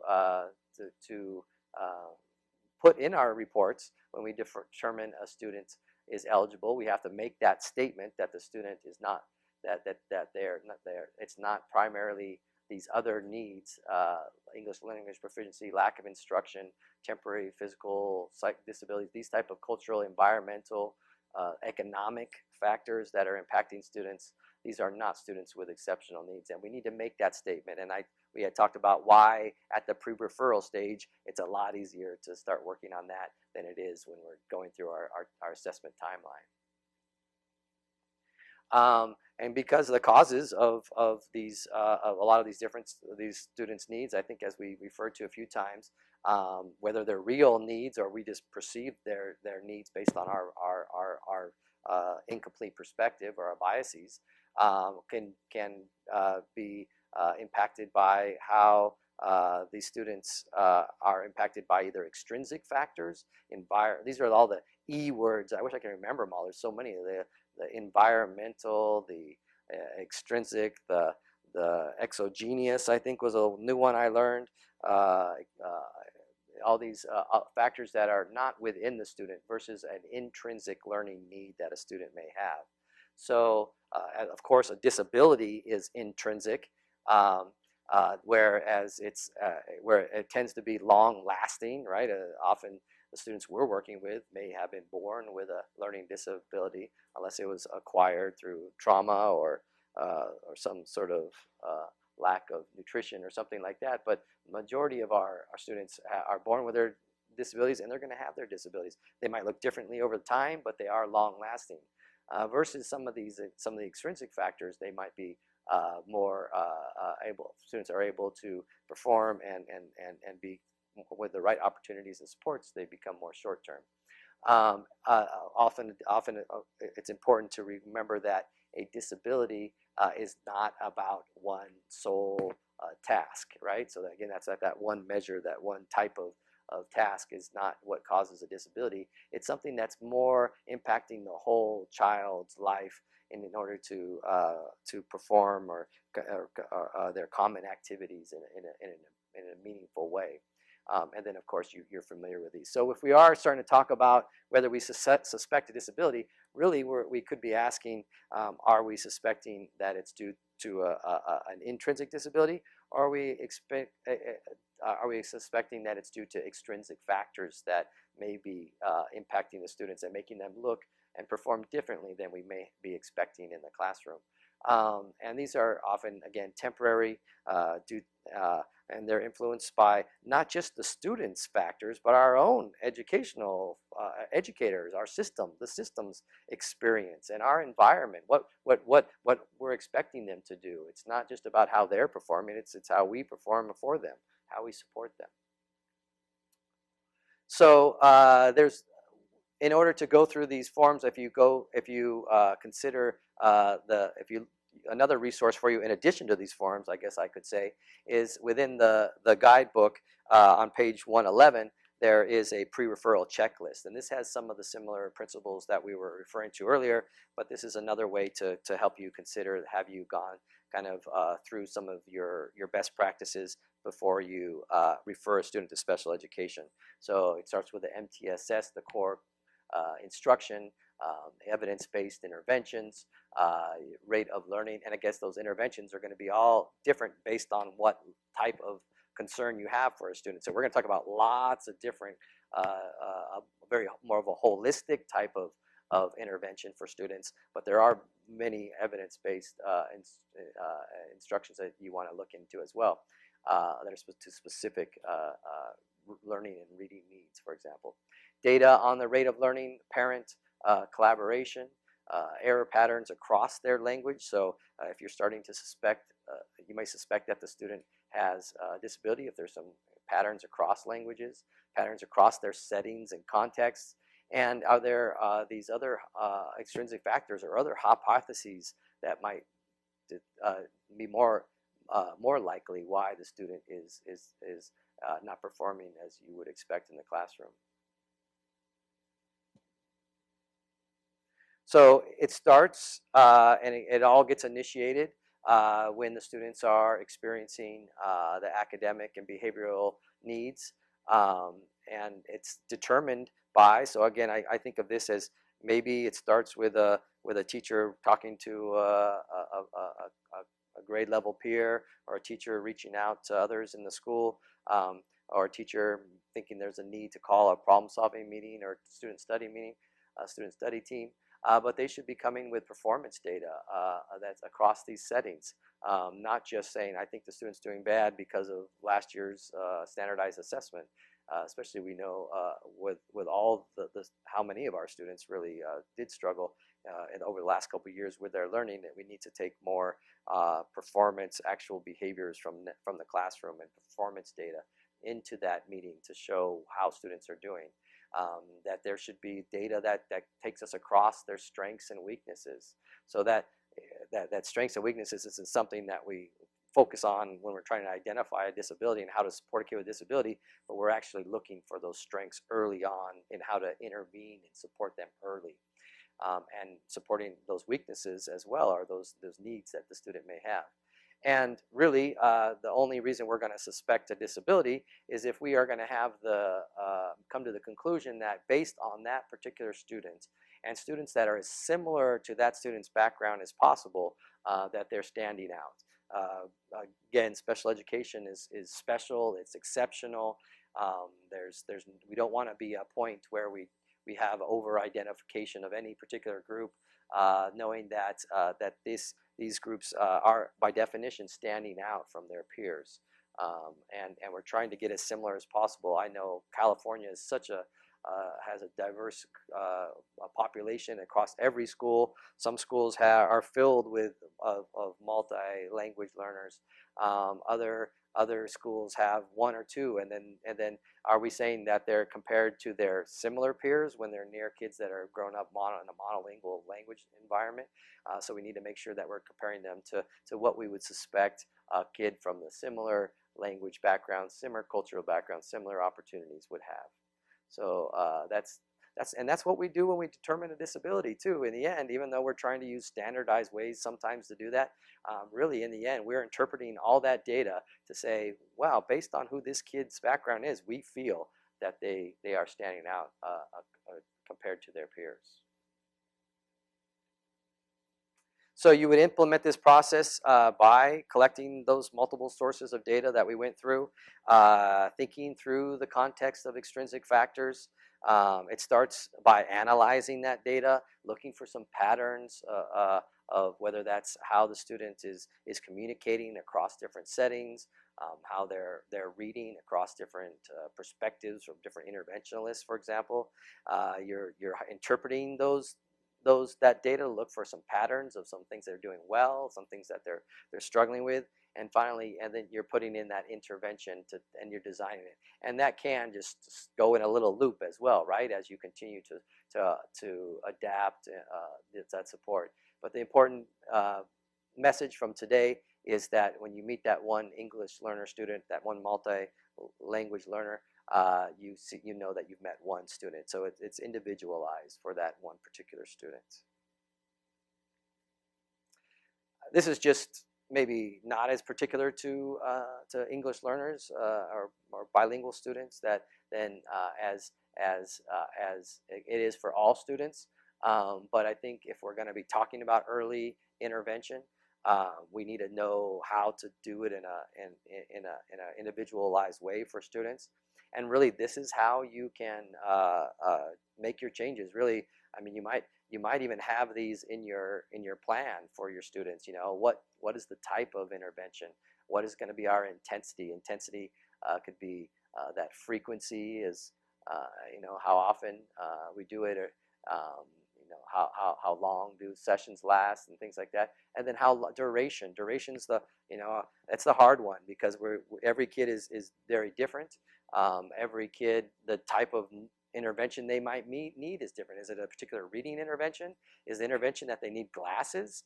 How do we compare the duration for a kid that's maybe not eating as well in the morning and coming to school a little hungry versus the intervention it takes to get a kid to read, make more meaning from their reading, for example? This could be very different. So I know there's different philosophies on duration. You know, the one thing I know for sure is we need to meet regularly, you know, monthly or every few months, to make sure that we update and we gather progress and we're monitoring the progress. So when we start to suspect there's a disability, we're ready to support that student. But I'm not going to provide any particular one duration for these interventions, because you're going to hear lots of different interventions from me, and so you're going to have to use some of your professional thinking to make that determination. And then, of course, it's all determined not just on the students' needs, but the system's needs, the system's strengths. What do we have? What can we provide these students?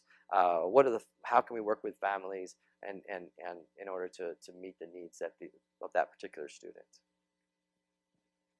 All right, so it starts. The process starts with a referral and decision-making process form. So this is something you have access to. Those of you here with me have access to the paper copy, but again, it's in the manual. It's in the California Practitioner's Guide. It's in the appendices, page 413. You might also be getting the link here, hopefully.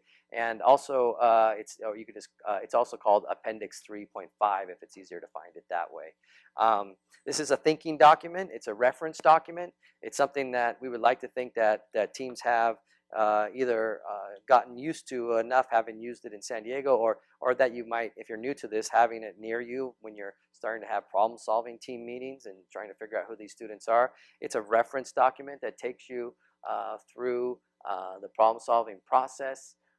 It's based on Maslow's hierarchy of needs. So as it goes down, it starts talking about some of the different factors that impact us all, our achievement in any area. But we've made it particular to achieving in education. And it encourages lots of instruction and intervention in these extrinsic factors, in academic factors, with any behavioral concerns. So it could be used for any disability category that you might be suspecting. Again, these are kids that often tend to be over-identified in the SLD, SLI. SLD seems to be the one that we struggle with a lot as well. Could be some other categories as well, but this is meant, again, and it also accounts for example, where it says that there is evidence of a severe medical developmental problems, that you do refer a student to special education, right? So when there's enough evidence that we suspect a disability, we refer a kid to disability. I know this looks like a process that you have to go through. It's a good process to go through when you're unsure, right, whether you suspect a disability or not. But when we know we suspect a disability, we refer a kid.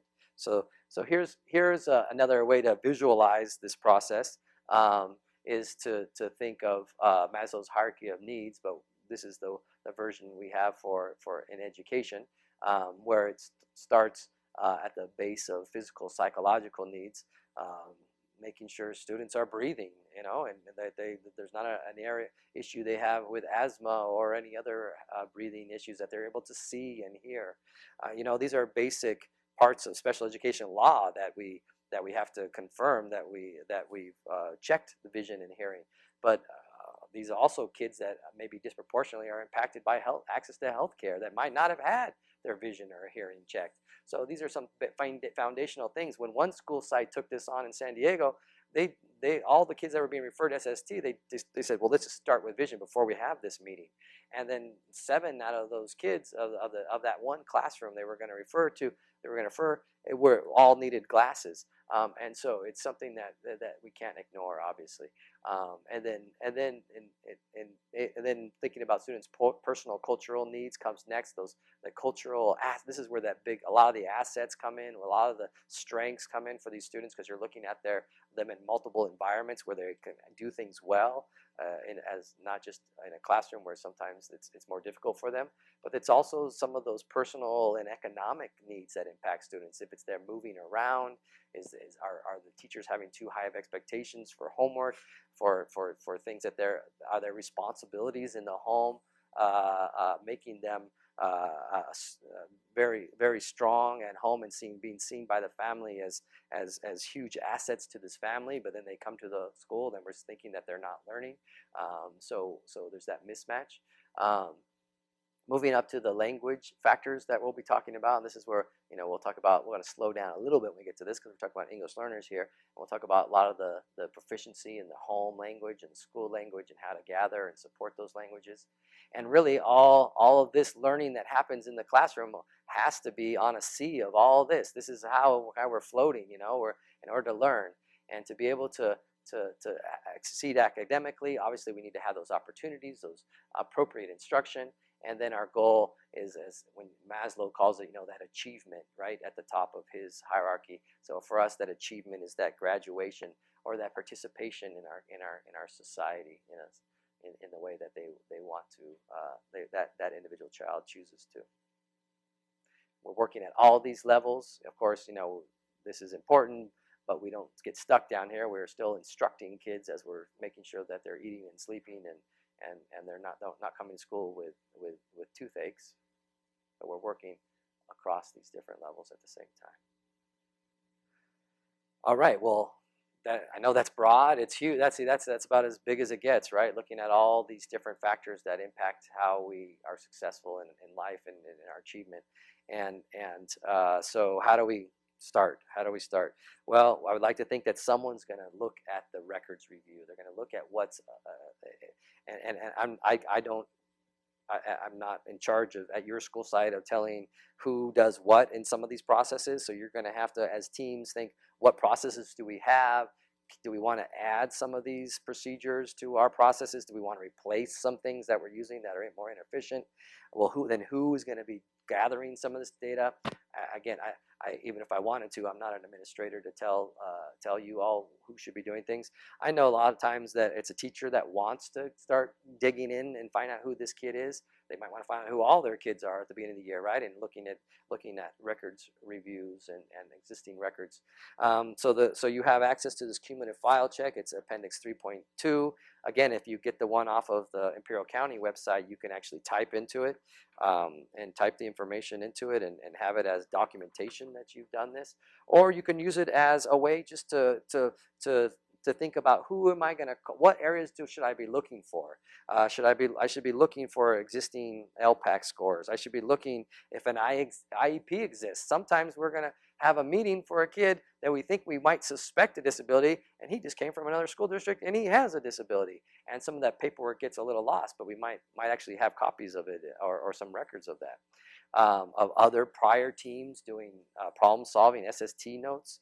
So this guides you through this thinking of what are some existing records that are out there. And not only that, it gives you some ideas of who you might want to turn to. Let's say there is some, that we have student that has attendance and tardy problem. So you're going through this is probably on your information system. Again, not in the CUME file necessarily, but you log into your data system and I see on there the excessive absences. If a teacher, what do I do? What do I do with that information? I know I can talk to the family, I can talk to the student.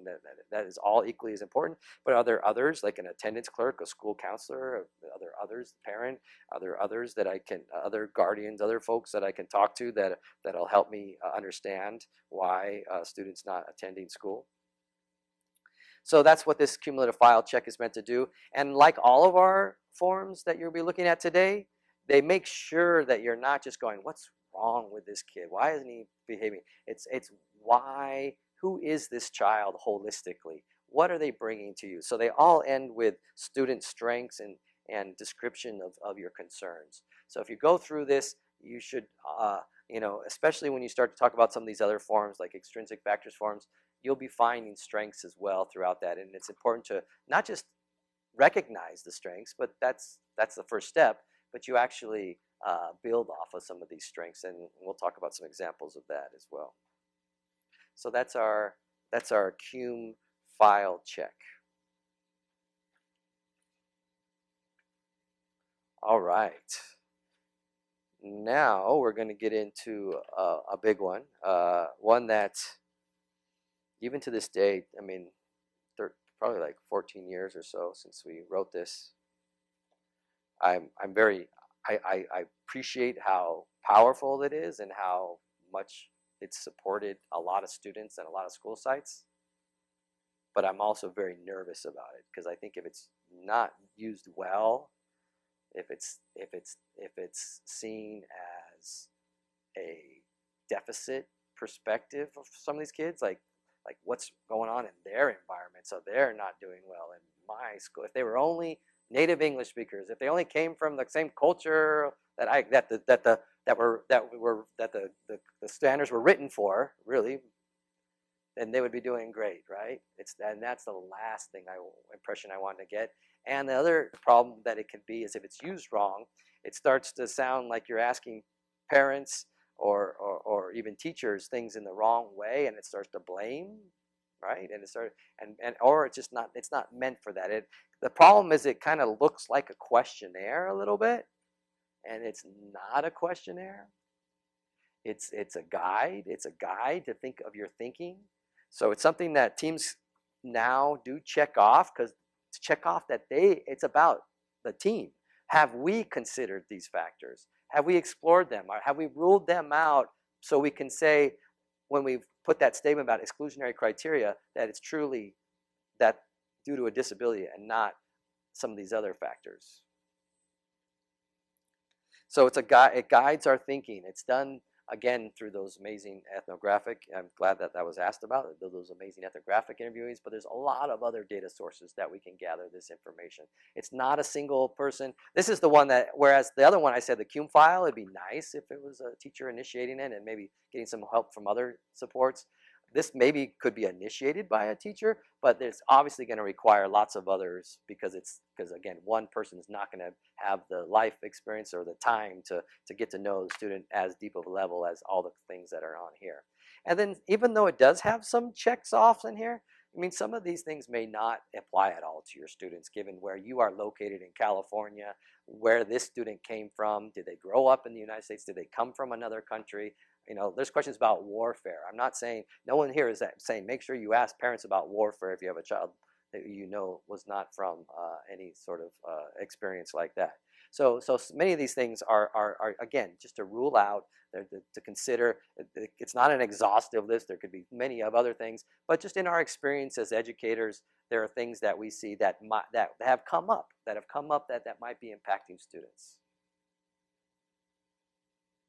Some might need intervention. Some might just need the intervention is hugging a kid. Wow, you're going through a lot. Acknowledging that, right? I think of some of our newcomers. Sometimes there are a lot of interventions, but some of the best ones are just telling the student, wow, I realize that you're new to this language. This is not easy. Some of those interventions, right? So there's a lot of different possibilities for interventions within this. But this is the intrinsic factors form. It has some check-offs, like I said. It was at first just like a thinking document of some ideas. Then all of a sudden we say, well, let's do some check-offs so people actually read it a little bit more, because maybe if we check off things. But again, it's not really necessarily about like check. Okay, we know this student. And of course, it ends, every section ends with some of the strengths that students bring, as well as some of the concerns that we think might be impacting their learning. And there's how to reference some of these things. It follows the same pattern as that flow chart. And so what we're gonna do now is we're gonna go through each of these. We're gonna spend a lot of time going through each one of these, because really I think a lot of our pre-referral work is gonna somewhere be found within some of these levels. I think you're gonna be able to find. I know a lot of times we live up here. Let's put them through that reading program. Let's start there. Okay, he's a kid that's below our reading. Let's put him in that reading program. And I'm not saying there's anything wrong with some of our reading programs if that's what they require, but we cannot be ignoring all this. And as a most obvious one that we can ignore, we're talking about English learners. They're not going to access some of your reading programs if language development factors are impacting their access. So obviously we're supporting their language at the same time, but are we just teaching them language and ignoring the reading? Of course not. But we need to take care of that. And then, of course, these are the foundations that makes us able to learn language, able to learn those academic skills that we're trying to get them to learn in order to graduate. So it starts with the physical and psychological factors. It's section A on the extrinsic factors form. Some school sites have taken off the English learner part and they just use it for all their students. Feel free to use any of this as you would like. Give credit to Sending Unified if you do, but use it as you would like in any format you would like. But if you do start using this especially in a form like this, all this knowledge you're getting today needs to be shared with your school site, so it doesn't start to get handed out. Or someone says, "I got an idea that's translated into Spanish." Like, no, it's not an interview. Okay, so that's why I'm nervous. I almost want to say this is kind of too powerful. It's not. Let's put it away, because it's things that are good, that are powerful, or can make a lot of great change and support kids in a very deep way, but they can also explode. Okay, well, I don't think that I have to tell you about there's issues with underrepresentation in healthcare services for our culturally linguistically diverse students. So making sure that they're physically taken care of. Again, aren't necessarily going to put them at more risk for a disability but they're going to make them look like they might have a learning disability if there are some physical, psychological areas that they can't access school or access their learning. I mean, at this time we're still at this time that we are all at right now in our society, we have to realize and acknowledge and continue to fight to support for our racial and ethnic groups that are vastly overrepresented in their impact from COVID. I know how bad I feel I got it from, but it's nothing compared to some of our culturally linguistically diverse populations, how they're impacted economically, physically, psychologically by this front lines, all sorts of things that we can talk about, right? So how is that trickling down to some of our students when grandmas and fathers and are all so deeply impacted by the pandemic? And then I don't have to tell you this, students tell you that. This is a recent study that just came out. Students are telling us that they feel more depressed, anxious, and stressed, and that they feel that those are the biggest barriers to learning. This was an interview of not just about are you stressed and anxious, but what are some barriers to your learning. And if any of you had children in your own home recently, especially going through pandemic learning, you saw it for yourself how these social beings, many of them, were struggling and with the learning.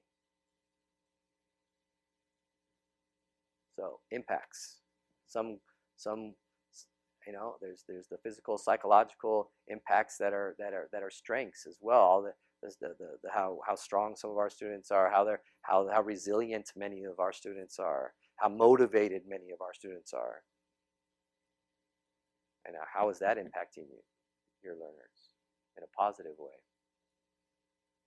It could be their self-esteem, how they see themselves, their life experiences that are impacting their physical, psychological needs. So reflect on that. Who are some of those students in at your schools, and what are some of those psychological factors in impacting your students at? How are those assets that you can build on and work from? Whether it's an interest that a student has from a physical strength that they have that they can write about and learn from, or that same resilience that they're learning from being moved, maybe in different homes. Is that same resilience can be taught to generalize to a classroom?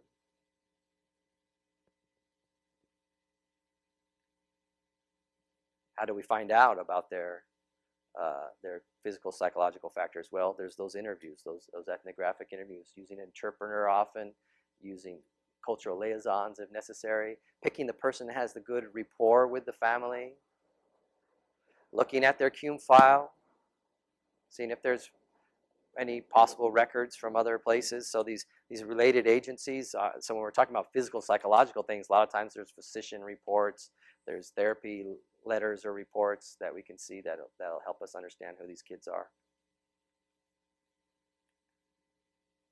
And then what are your interventions? What are your supports? How are you building on their psychological assets? If they're a learner that takes a lot of risks, they're going out, they're taking risks with their skateboard outside, or how can that same ability to take risks be translated into the classroom? How can you make that analogy for the students? Like, hey, you can do this. You don't. I know you seem like a reserved, shy person in class, but I've seen you. You told me about you taking risks. I know you can. And how do you make it more meaningful in the classroom so they want to take those risks and motivational? So there's so many different supports that I'll be sharing over the next the last hour here, that I don't have time to go over every single one that might happen. I'm sure you have your own list of things that work in your site. If you feel free to share some of those. Feel free to put them in the chat, because I'm going to be talking about what are these different factors impacting your students. What are the data points? What are these assets? Feel free to throw those things into the chat for those of you that are listening on and or sharing out loud here, because there's a lot of things I'm sure you're using that we can learn from each other. These are some things that I've heard, doing these presentations, or I've heard or I've used in San Diego Unified, or some of my colleagues have used. This is an interesting one, isn't it? The free reduced lunch. I guess in California they're going to universal free and reduced lunch. I find that interesting. That's awesome. That's that all kids have access to that. When we talk about the next section, we're talking about personal factors and poverty being a personal factor. I also wonder now, when you look up, in California, you look up that we have like about, I think it was about 60% of our students are receive free and reduced lunch, and that's kind of how whether it's an accurate measure of poverty or not, I don't know, but that's kind of how we look at income and income inequalities in schools, is through your ability to receive free and reduced lunch. So I wonder how that's going to change now. But anyway, back to the psychological, physical needs, and so counseling, friendship, being understanding of the students, what they're going through. All right, so now we're getting into the personal cultural factors. That's section B of the extrinsic factors form. Feel free to take your time to kind of look at some of those. I always think of the number 4. It says a traditional hierarchy roles in the family and responsibility. I remember the one I remember the most is because when we just started this process, a principal interviewed a parent and interviewed the child themselves, and the student said, yeah, I go home and I cook and I take care of my siblings. My mom's working and this is what I do. And she just got out of meeting with the teacher about how irresponsible this student was at not doing their homework, not completing things, and seems not to be completely engaged. And at home, she's the caregiver. She's the most responsible person in that home, right? And so those, obviously there's impacts on your role as at home, and the learning that she's doing, right? How do we not then take, she's way more knowledgeable than, this was an elementary school. She's probably upper grader. She has way more knowledge of some things than a lot of the other elementary kids at that school. So how do we build off of that? How do we use those assets that she's bringing? But there are impacts, Think of all how again, I have to realize my own position of privilege in many ways, and many of my intersectionalities of being white and male and all these other middle class. But so it's hard for me to too much talk about my own experiences. But as my kids coming home with homework assignments that involve printing out and lots of materials and things like that, it seemed hard for me. But I can't imagine how a parent might feel if they have to take care of some of those type of needs that they feel their child needs when maybe putting food on the table is more their first area that they need to prioritize. All right, so it sits there, personal cultural factors. It's the family circumstances, these cultural assets. Again, part B of this lists off a number of those. It's not all inclusive. It's not questions you ask directly to families, right? But we want to know, what kind of support system does families need? If they have it, do they have support?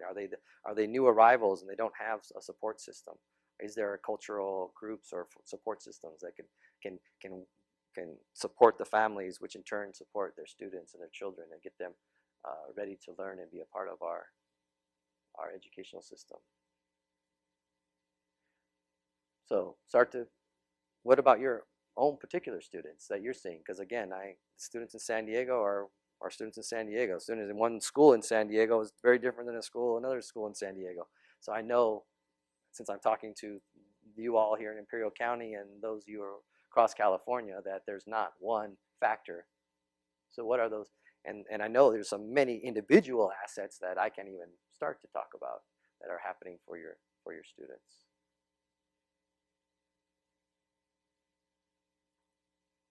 So how do you even get to find out some of these personal cultural factors? Again, it starts with interviews, because this is what's happening in the students' lives, right? And you're interviewing those that know the student the best, whether it's the student, the caregivers, the teachers, family. Often you're requiring an interpreter. I know we have a lot more access than we used to interpreting, because of the technological aspects of interpreting and getting of information. But of course, that's something. If I can just drop one major resource for English learners, it would probably be more interpretation. There's never enough, right? I know and then interpretation can be used in a variety of ways. You can use devices. You can use a professional interpreter.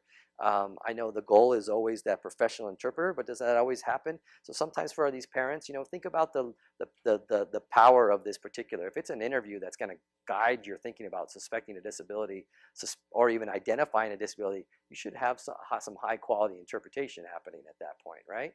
But if it's about, can I just set up this meeting, and you're doing some other things, yeah, maybe, or maybe just getting the parent to fill out some forms, maybe there could be some technological support for your interpretation. But in the end, validate that, make sure that you got the message right. If you are using systems other than a real interpreter, make sure you cross interpret. So what happens is you reinterpret it for the family to make sure that the message was got across correctly, right? It's kind of like that telephone thing. If it goes through one and then it goes the other, then hopefully it's make sure it's the right message, because it can get lost, right? So if you hear it and you get it and you think you got it from a source where the interpretation wasn't high quality, give it back to the parent. Make sure that they say, yes, that's what I was trying to tell you, especially if it's going to guide some of your important decisions. There's in addition to the interpreters, the cultural interpreters like liaisons or insiders. There's the student inventories. You want to find out what's going on with a student, ask a student, right? Have them, especially the older students. The younger ones can developmentally tell you in their own ways, draw pictures, things like that. But the older students, especially ones that are newly arriving to us as multilingual learners, they can write, and have them write what they're feeling, what's going on in their lives. Dialogue with them, dialogue back and forth with them in your writing. Have that conversation that supports not only their self-esteem and those physical, psychological things, but it also supports their academics, because you're writing and do as well. You can find out about their personal circumstances. Again, maybe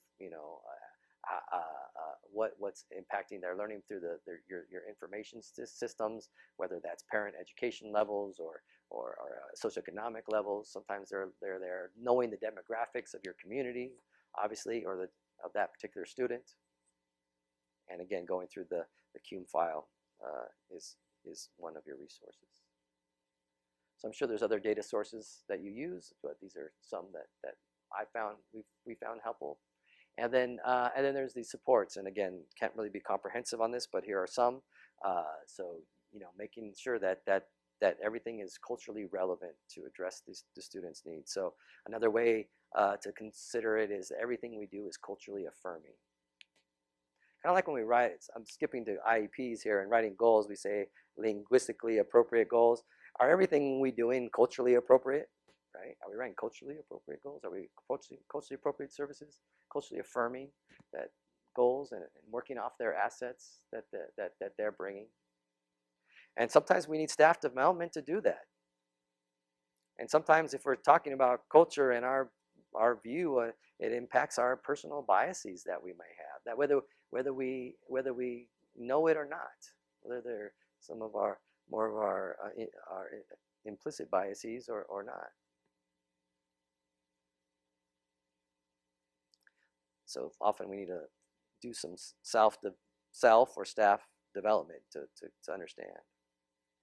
Buddying students with similar backgrounds, communication between home. There's all these great, also lots of good, amazing technology to do that. But at some point, are we connecting with them directly? And are we sending home things that are congruent with their life?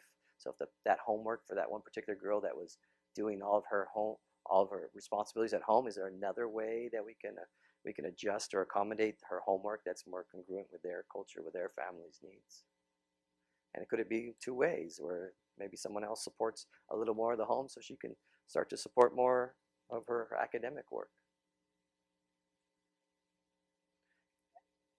And then connecting and applying the learning to not just the home, but the community motivation, basic motivation to want to do something is because you see it's meaningful in your culture, in your life. So a lot of the motivation to reading and writing should be based on not classroom motivations, but community and home motivations. All right, the fun one. I always smile when I get to this part, because not just because I'm a speech language pathologist and I'm in my comfort zone here for sure. Although, as much as I feel I'm in my comfort zone, being English as a second language teacher in Japan, teaching bilingual education, and having training as a bilingual SLP, teaching bilingual speech language pathology in the university now, I still say, help, there's so much that we need to know, that I need to learn off from others. I still think language is one of the most complex behaviors we have. It's one of the most exciting. It's also the one that gets our biases, about dialects and pronunciation and ability to communicate. We often see multiple languages still in a deficit perspective, unfortunately. We often don't allow kids to use all of their language, to trans language, to use whatever language that they're feeling, whatever language they need in that particular environment to make the most meaning. So there's still ways to go. I think we have as a system to support language. But it's and we're talking about I like the shift to multi-language learners as well. It's not just a focus on our goal, eliminating the primary language so we can at the expense of English, right? That's not our goal. Our goal is multi-language development, right? So that's amazing.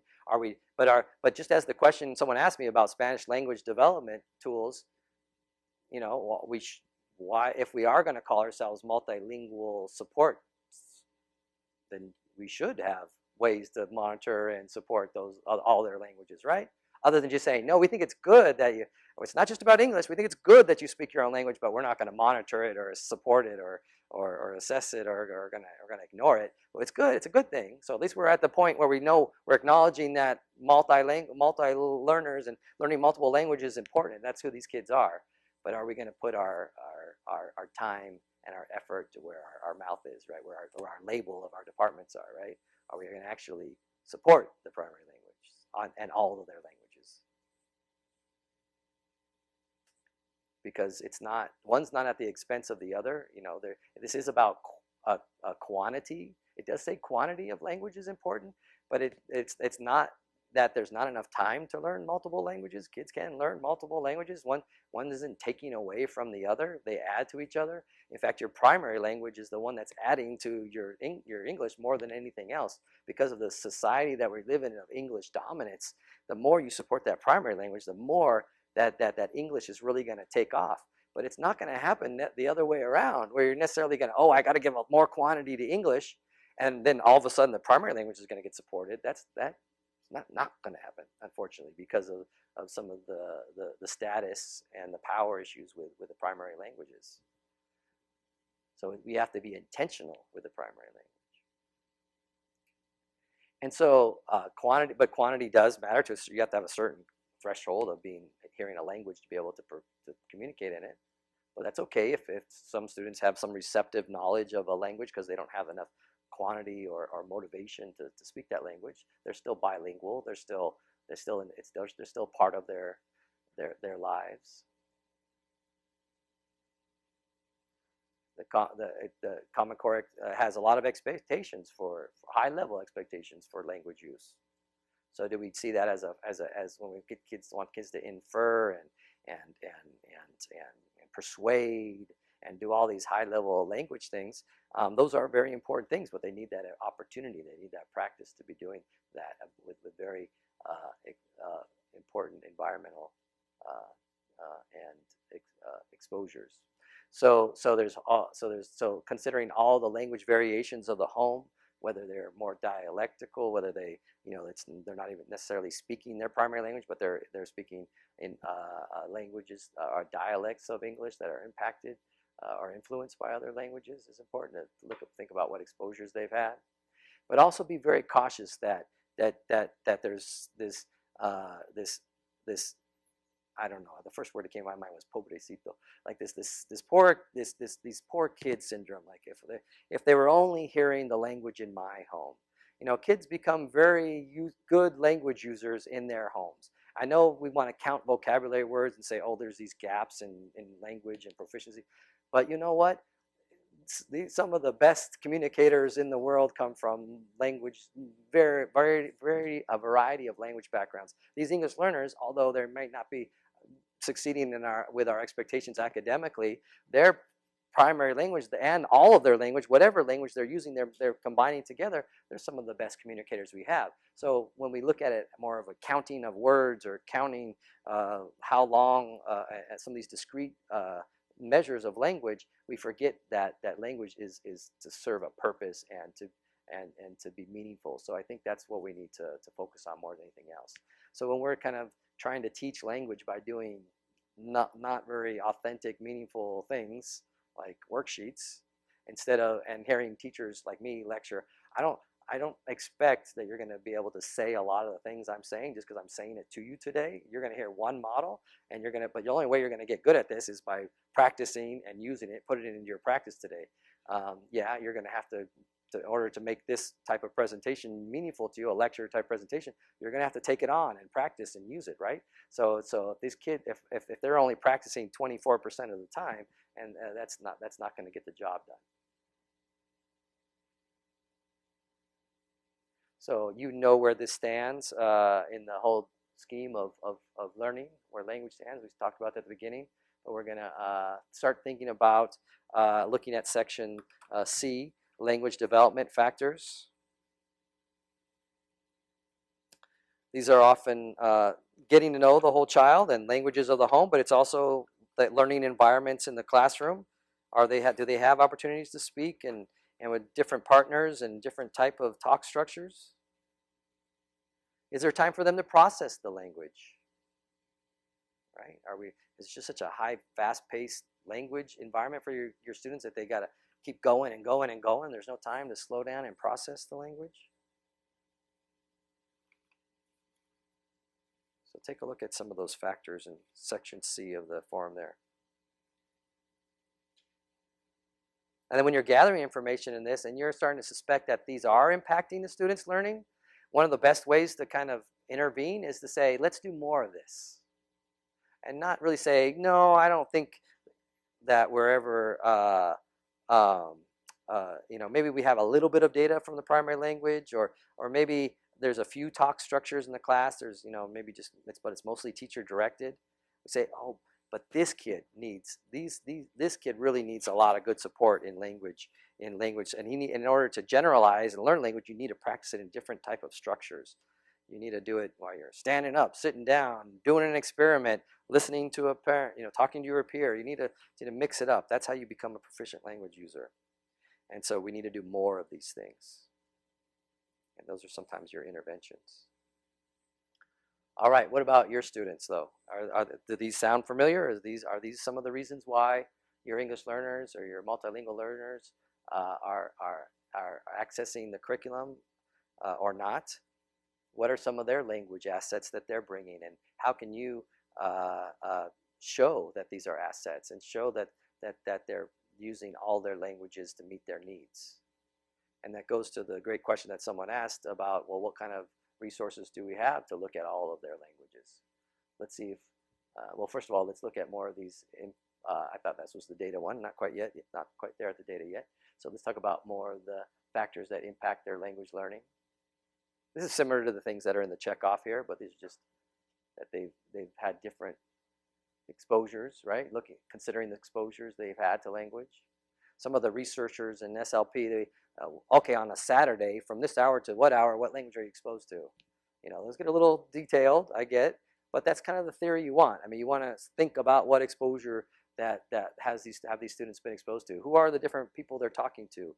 How much are they speaking these different languages? What purposes do they use language for? It doesn't maybe necessarily in our work, especially at the early intervention level, doesn't necessarily have to be that precise, but that's what we're considering. What kind of English language supports are they getting? Are they in the classroom? Are they actually getting ELD?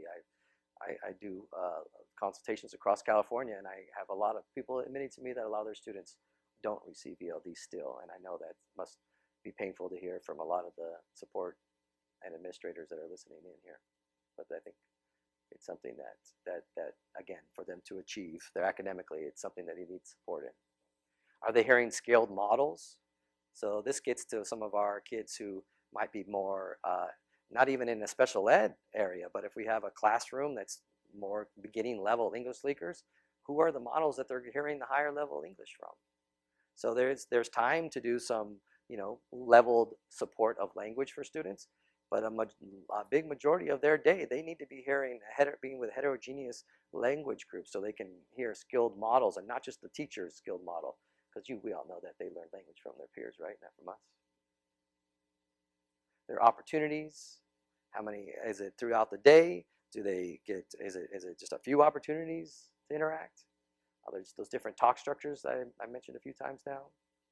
And when we want them to adjust their language, we often give them a recast, or we say it in a way that we think expands on their language, either the meaning of what they're saying or the form of what they're saying. And if we want to explicitly point out how they can change their language, we make sure that it's very positive and very descriptive, the purpose for it. Not that the way you're saying it is wrong, because some of these things might be impacted by their dialects or the other languages they are speaking.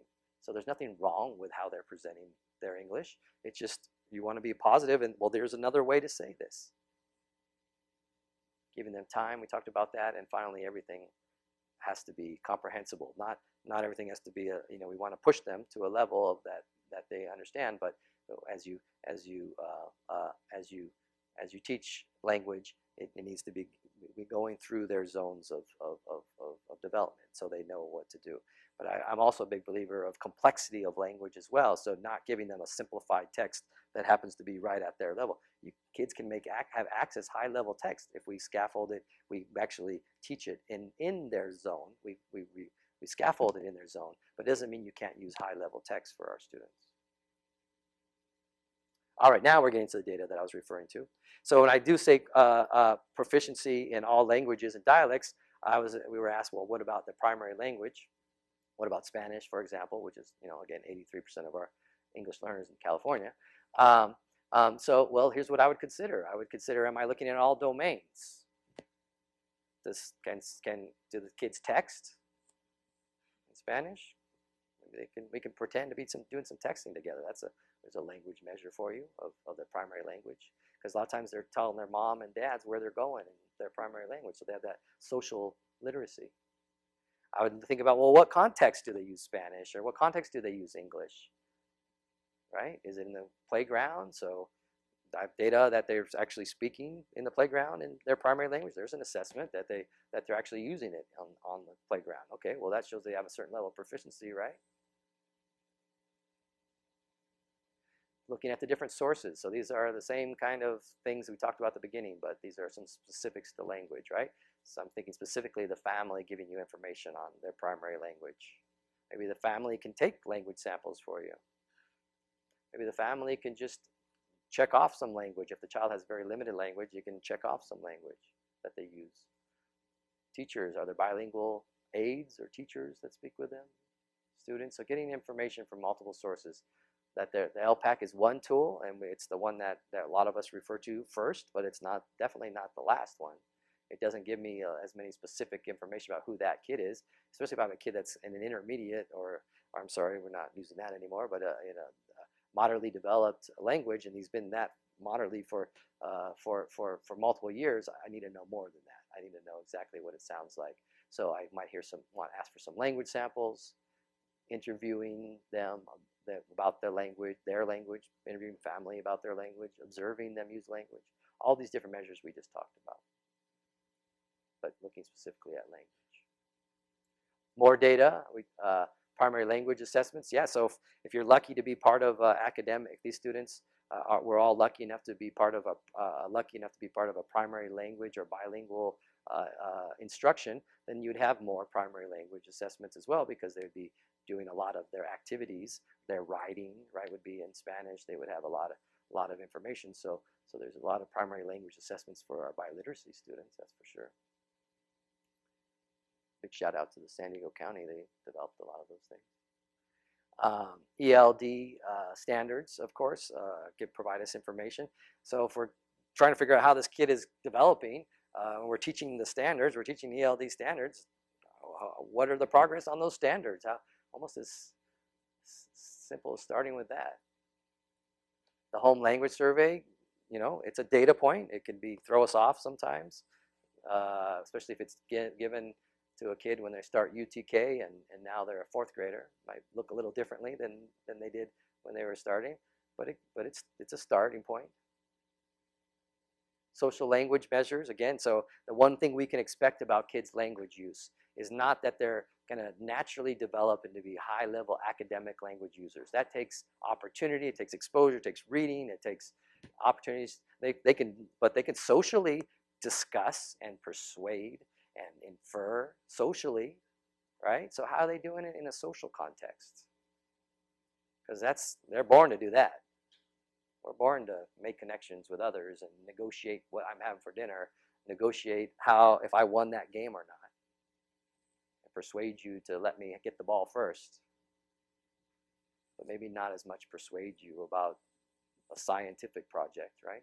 So looking at social contexts are a great way to determine if we suspect a child has a disability. I guess I can't put language sampling on here enough, can I? It's on almost every slide. Interviews, observations, we talked about those. We talked about using a lot of those things. Oh, more data collection. You can tell I like, this is my subject, right? I might watch my clock, my watch here. I mean, be here for all day if I could. So language happens across domains. So there's oral language, right? But that could happen in different types of contexts, right? It can happen in them presenting. It can happen in them having a discussion, a small group or a discussion, or a one-on-one type of discussion. Writing is a way to describe language. In the San Diego CPL manual, there's one that we used back. It's a rubric to look at writing and describe a student's language development through their writing. They can be given, I talked about oral reports. There's artifacts from all their products, their projects that they're doing that they've wrote out. The one thing about these artifacts is when you have a teacher bring them in. I know you do this, but just to make sure, is when they bring them into your team meeting and they say, hey, we're concerned about this kid's language. Here's an example. It's like, well, how much support did they get, right? How much editing? And a lot of times I'll go into a classroom and do an observation, and I'll start on the board when I see some writing samples, and I need to find out, well, how much support did they get for that writing sample? Was it a bunch of sentence frames that they were copying, and then how do they compare to their peers? There's another great observation: compare to peers, all the writing samples, but you need to get some context behind it.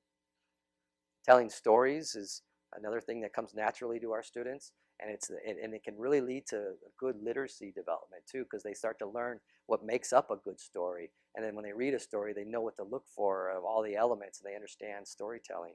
So having them orally tell stories of what happened to you, and having other students ask them the questions, you might think it's like, oh, this is just social hour.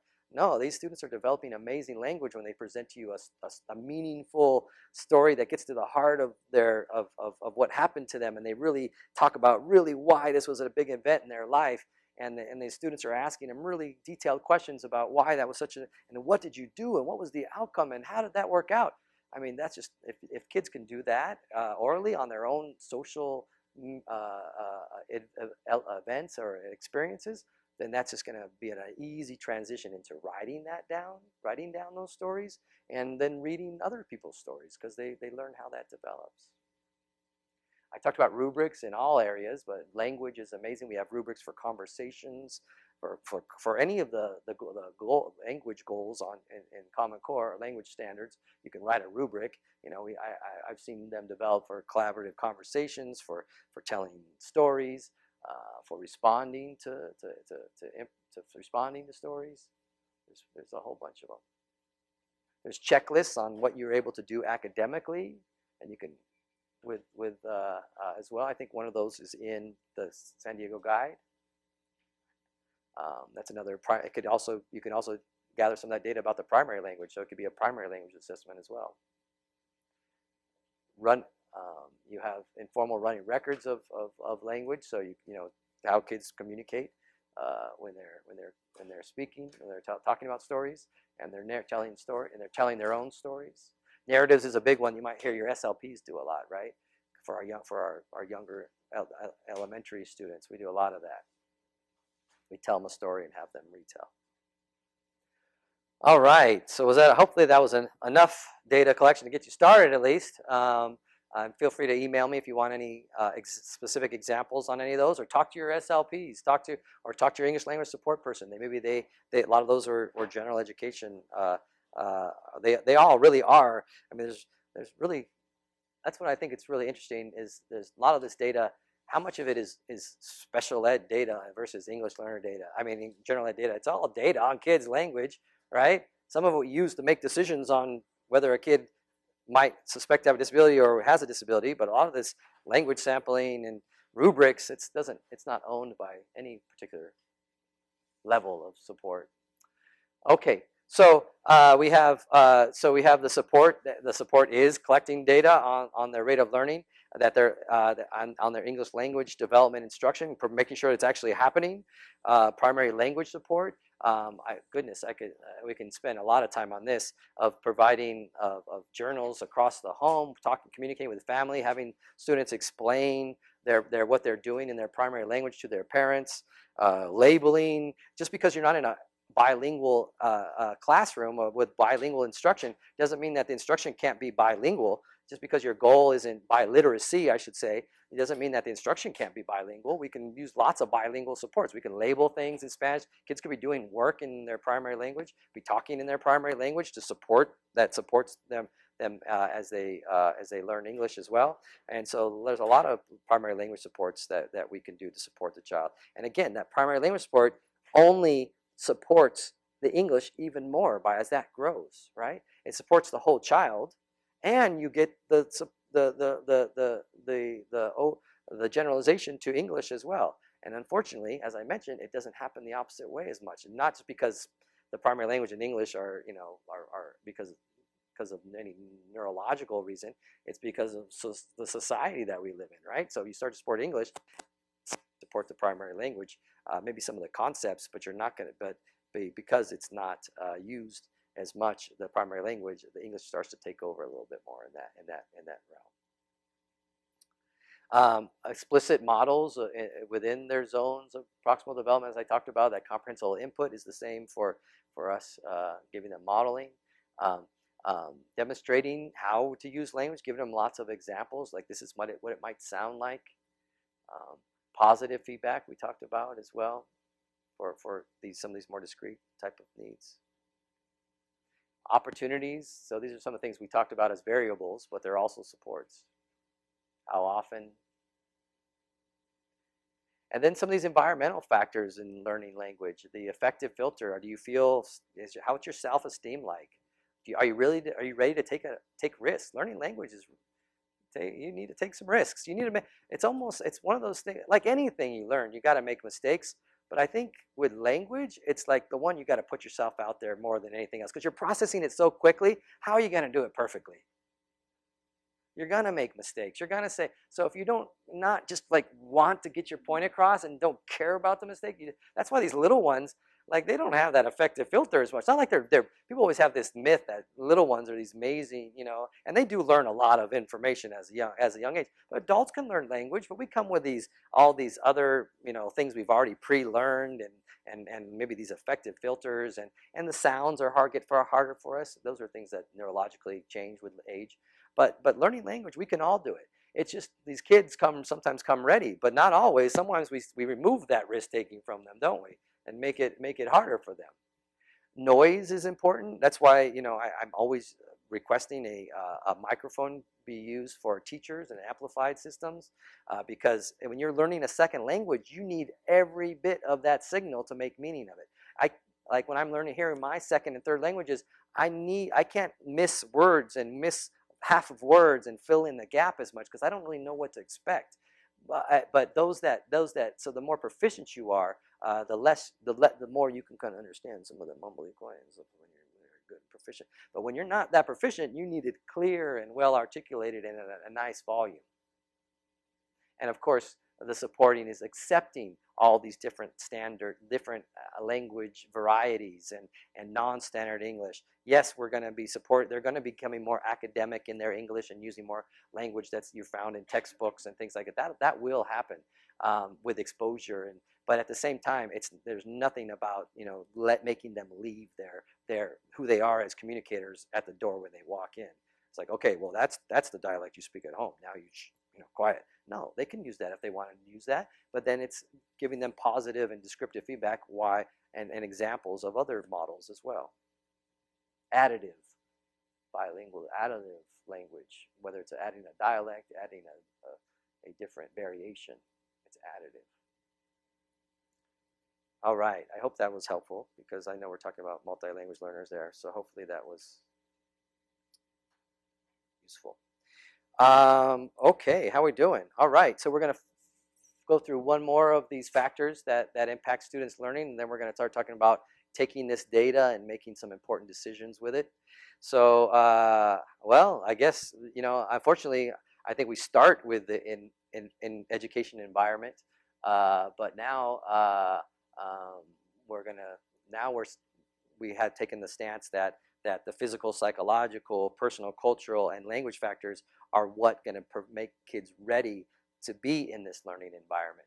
But of course, even with all that hard work about physical, psychological supports and culturally affirming supports and supporting all their languages, they're still going to need some amazing learning environments, right? And so, and as a group that focuses on equity here in California said, that there are still gaps, and they're just as wide. So they're important resources. So we got to be careful that the gaps aren't just defined by a standardized test. That these are actually truly gaps in ability to learn and learning, but that we need to support who these kids are. And the other biggest point here for education is you got to have that opportunity to learn, right?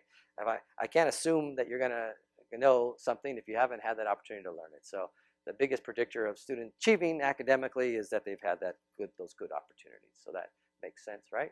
So that's why we're focusing on the educational environment needs. This one kind of feels similar to the language one when you look at section D. It looks like, kind of what opportunities have you had to learn language. Now this is what opportunities have you had to learn academically. And so, it's looking across languages and across environments, learning in different languages. It's students talking about students that might have moved between different types of instruction. I know, again, one of a factor that impacts a lot of our kids is the mobility, as they're moving around, but then sometimes they're moving around like from one school to the next. I know some of our school districts, they have so many schools that are like 3 blocks away from each other, and then they all have different programs. And that kid well, my cousin's now over there, I'm going to go over there, and now all of a sudden they're in English only, and they were in bilingualism, a minute ago. And it's like, whoa, it's like we're just like, there's so many factors that are impacting how the lack of consistency in some of their learning.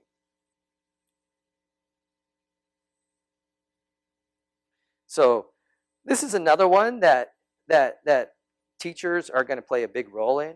And what I would like to think is that, when you're gathering this information, that you make it, again, just like you do these positive descriptive feedback you do for your students, you do that for these teachers. And as teachers are doing, you're saying, let's do this. These particular students need more because they're coming up as students of concern, at least our perceived concerns. And so we want to do more of these type of support. So yes, maybe they are getting opportunities to hear, to do experiential techniques, which we know a lot of our students perform best with, but they need more of those experiences. They need more of those visual supports than others. They need even more of that to be able. So it gives us a way to say, yeah, let's bring up that intensity, hopefully not just for that student, but for maybe other kids in that classroom that could use those supports. So what about your students? I mean, I imagine there's a million different previous and current learning environment factors that are impacting their students, whether they're the strength of how they were doing in their previous program in their previous country versus the needs that they have now, or have they been long-term needs? Are they needs in their ability to read, write? Is it what exactly are those that are factors that are impacting your students? And so as you look at section D, hopefully that'll give you some ideas of what we're referring to here. So data collection academically, I'm talking to a lot of educators here. I know that you all have your own data collection systems, but these. So I'll go through these quickly. But these are some of them, kind of like, well, if we don't at least check off a few of these, it might be very incomplete. Curriculum-based assessments. What are they actually doing based on what they're expected to do in the classroom? So not just the standardized test scores, which may or may not have anything to do with what they're doing in the classroom. Hopefully they do, but it's not a given. Primary language academic assessments. So do they have opportunities to learn academically in their primary language? Do we know what they're able to do? Did they come from another country and they had some academic supports? Before we say we suspect a disability, shouldn't we know what they're able to do in the opportunities that they have had? So we might need interpreters or other resources to figure that out.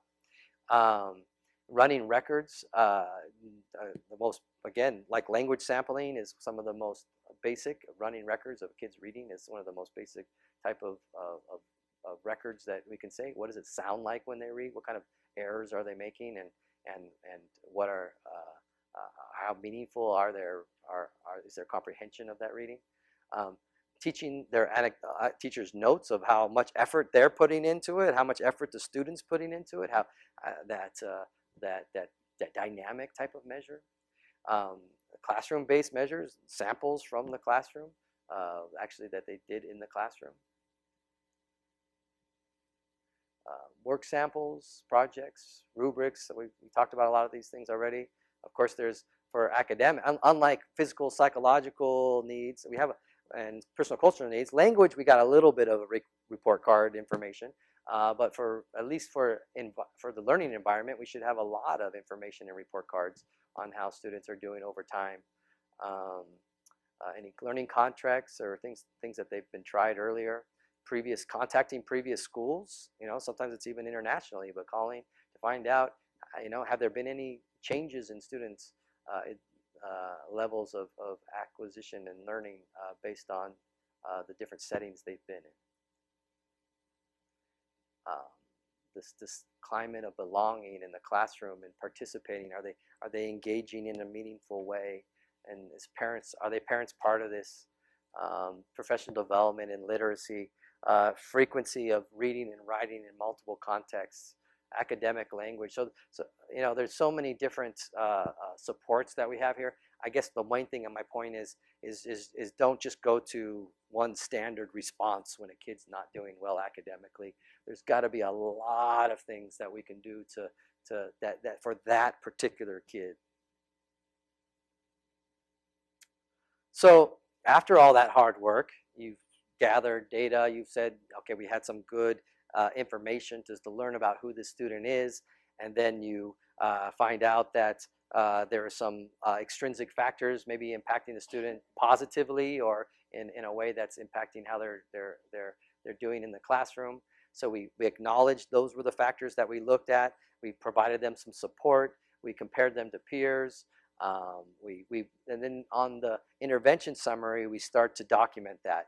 And this may just be a good way for you to say, hey, we suspect a disability. This kind of, we're summarizing right here that we suspect a disability.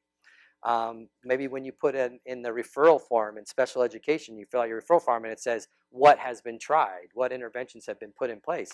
You have it here, or you can just use this as a guide. Okay, oh, that's right, we did all that extrinsic factors, so we don't have to wait till the 60-day timeline to rule out some of these socioeconomic factors. We actually put that into place for this particular kid. And before we start to dismiss some of these extrinsic factors, sometimes I hear people say, yeah, all my kids are from low SES backgrounds. I'm like, well, what about that kid? What about the one that's the one we're talking about today, not all your kids. How are they being impacted, right? And that's why we're gathering these really detailed information about who these students. And so this would be a great summary to put in to make that argument. You might even have this be your, like, hey, this is when we know, hey, team, I think we need to go to another. I'm starting to suspect disability, and put this on the table. Literally, this is on the table. This is what we've done. This is what we've done. This is why we believe that there's a suspected disability. And that's the English Learner Intervention Summary form. So, but you got to make that determination, right? Sometimes it happens as a team. Sometimes it happens as one person that says, hey, I have enough information, I suspect a disability, and we need to move forward. A lot of times that's the parent, or sometimes it's someone else. But as a team, it's best if this is made as a team decision, that you've made it based on performance data across those sources, tools, and contexts that I've used a lot of my wind to talk about today. That you found that when you do have these multiple measures across contexts and sources, you start to find strengths and patterns and weaknesses. You're like, wow, actually, there's so many strengths. This actually wasn't even a concern. There's so many strengths in this area. It was just a weakness in this one context or in this one environment. And then you start to say, well, how well can we compare this kid to peers? Do we have enough information to say he stands out? He's actually has some, despite all the support we gave him, he has some exceptional functioning compared to these like peers. So you analyze the data again, you interpret it, you intervened. You might do that again, over again. So you're, especially if you're not unsure of what to suspect. And the beauty of this is that you have actually are doing something. You're supporting the student. So it's not like you're delaying. If you suspect a disability, you refer them. But if you're not sure if you suspect a disability or it's due to lack of opportunities, you are actually providing support. So maybe you did have a naysayer or someone saying, well, maybe they should have been referred in kindergarten, and then you waited until second grade. Well, maybe that's true in hindsight, but look what we did over the last, maybe not 2 years, maybe over the last 6 months. Look what we've done. Look at the supports we're providing these students. We didn't wait for anything. We supported these students. We gave them what they needed. Yeah, an IEP is going to now formalize this as a disability and formalize long-term resources and support for these kids, but we're giving them the supports they need. Okay, so again, it goes back to suspecting a disability. That's easier to say than if it was just a simple saying, do you suspect disability? Yes, okay, then move on. Well, are there significant concerns that can't be explained through those extrinsic lenses, right? Yes, they could still be homeless, have other extrinsic factors that are impacting them, but the level of students, the lack of level of their response to this learning, the processing difficulties they're having, all of this cannot be completely explained to extrinsic factors. So we're starting to suspect a disability. We met more than one time. We went over it. We identified these concerns in a systematic way. We collected data on their progress and reevaluated. And we discovered a consistent patterns of limited growth, right? So we looked at that RTI data. We're starting to suspect a disability, that there's a limited growth compared to peers, just as what we would suspect. Almost even if you don't even have those peers next to them. Based on that kid's background, based on our level of support, we would suspect that this kid would have more growth given all these supports. We're starting to suspect there's a disability. And if we have those like peers that we can compare them to, then we have even more reason to suspect there's a disability. Look, we've put in this intervention, and this kid is standing out even more. That the parents are confirming. So we're looking across those contexts and those perspectives. And one of the perspectives is the parents. They're confirming that they see the same type of learning for their children. They see the effort. They see the need.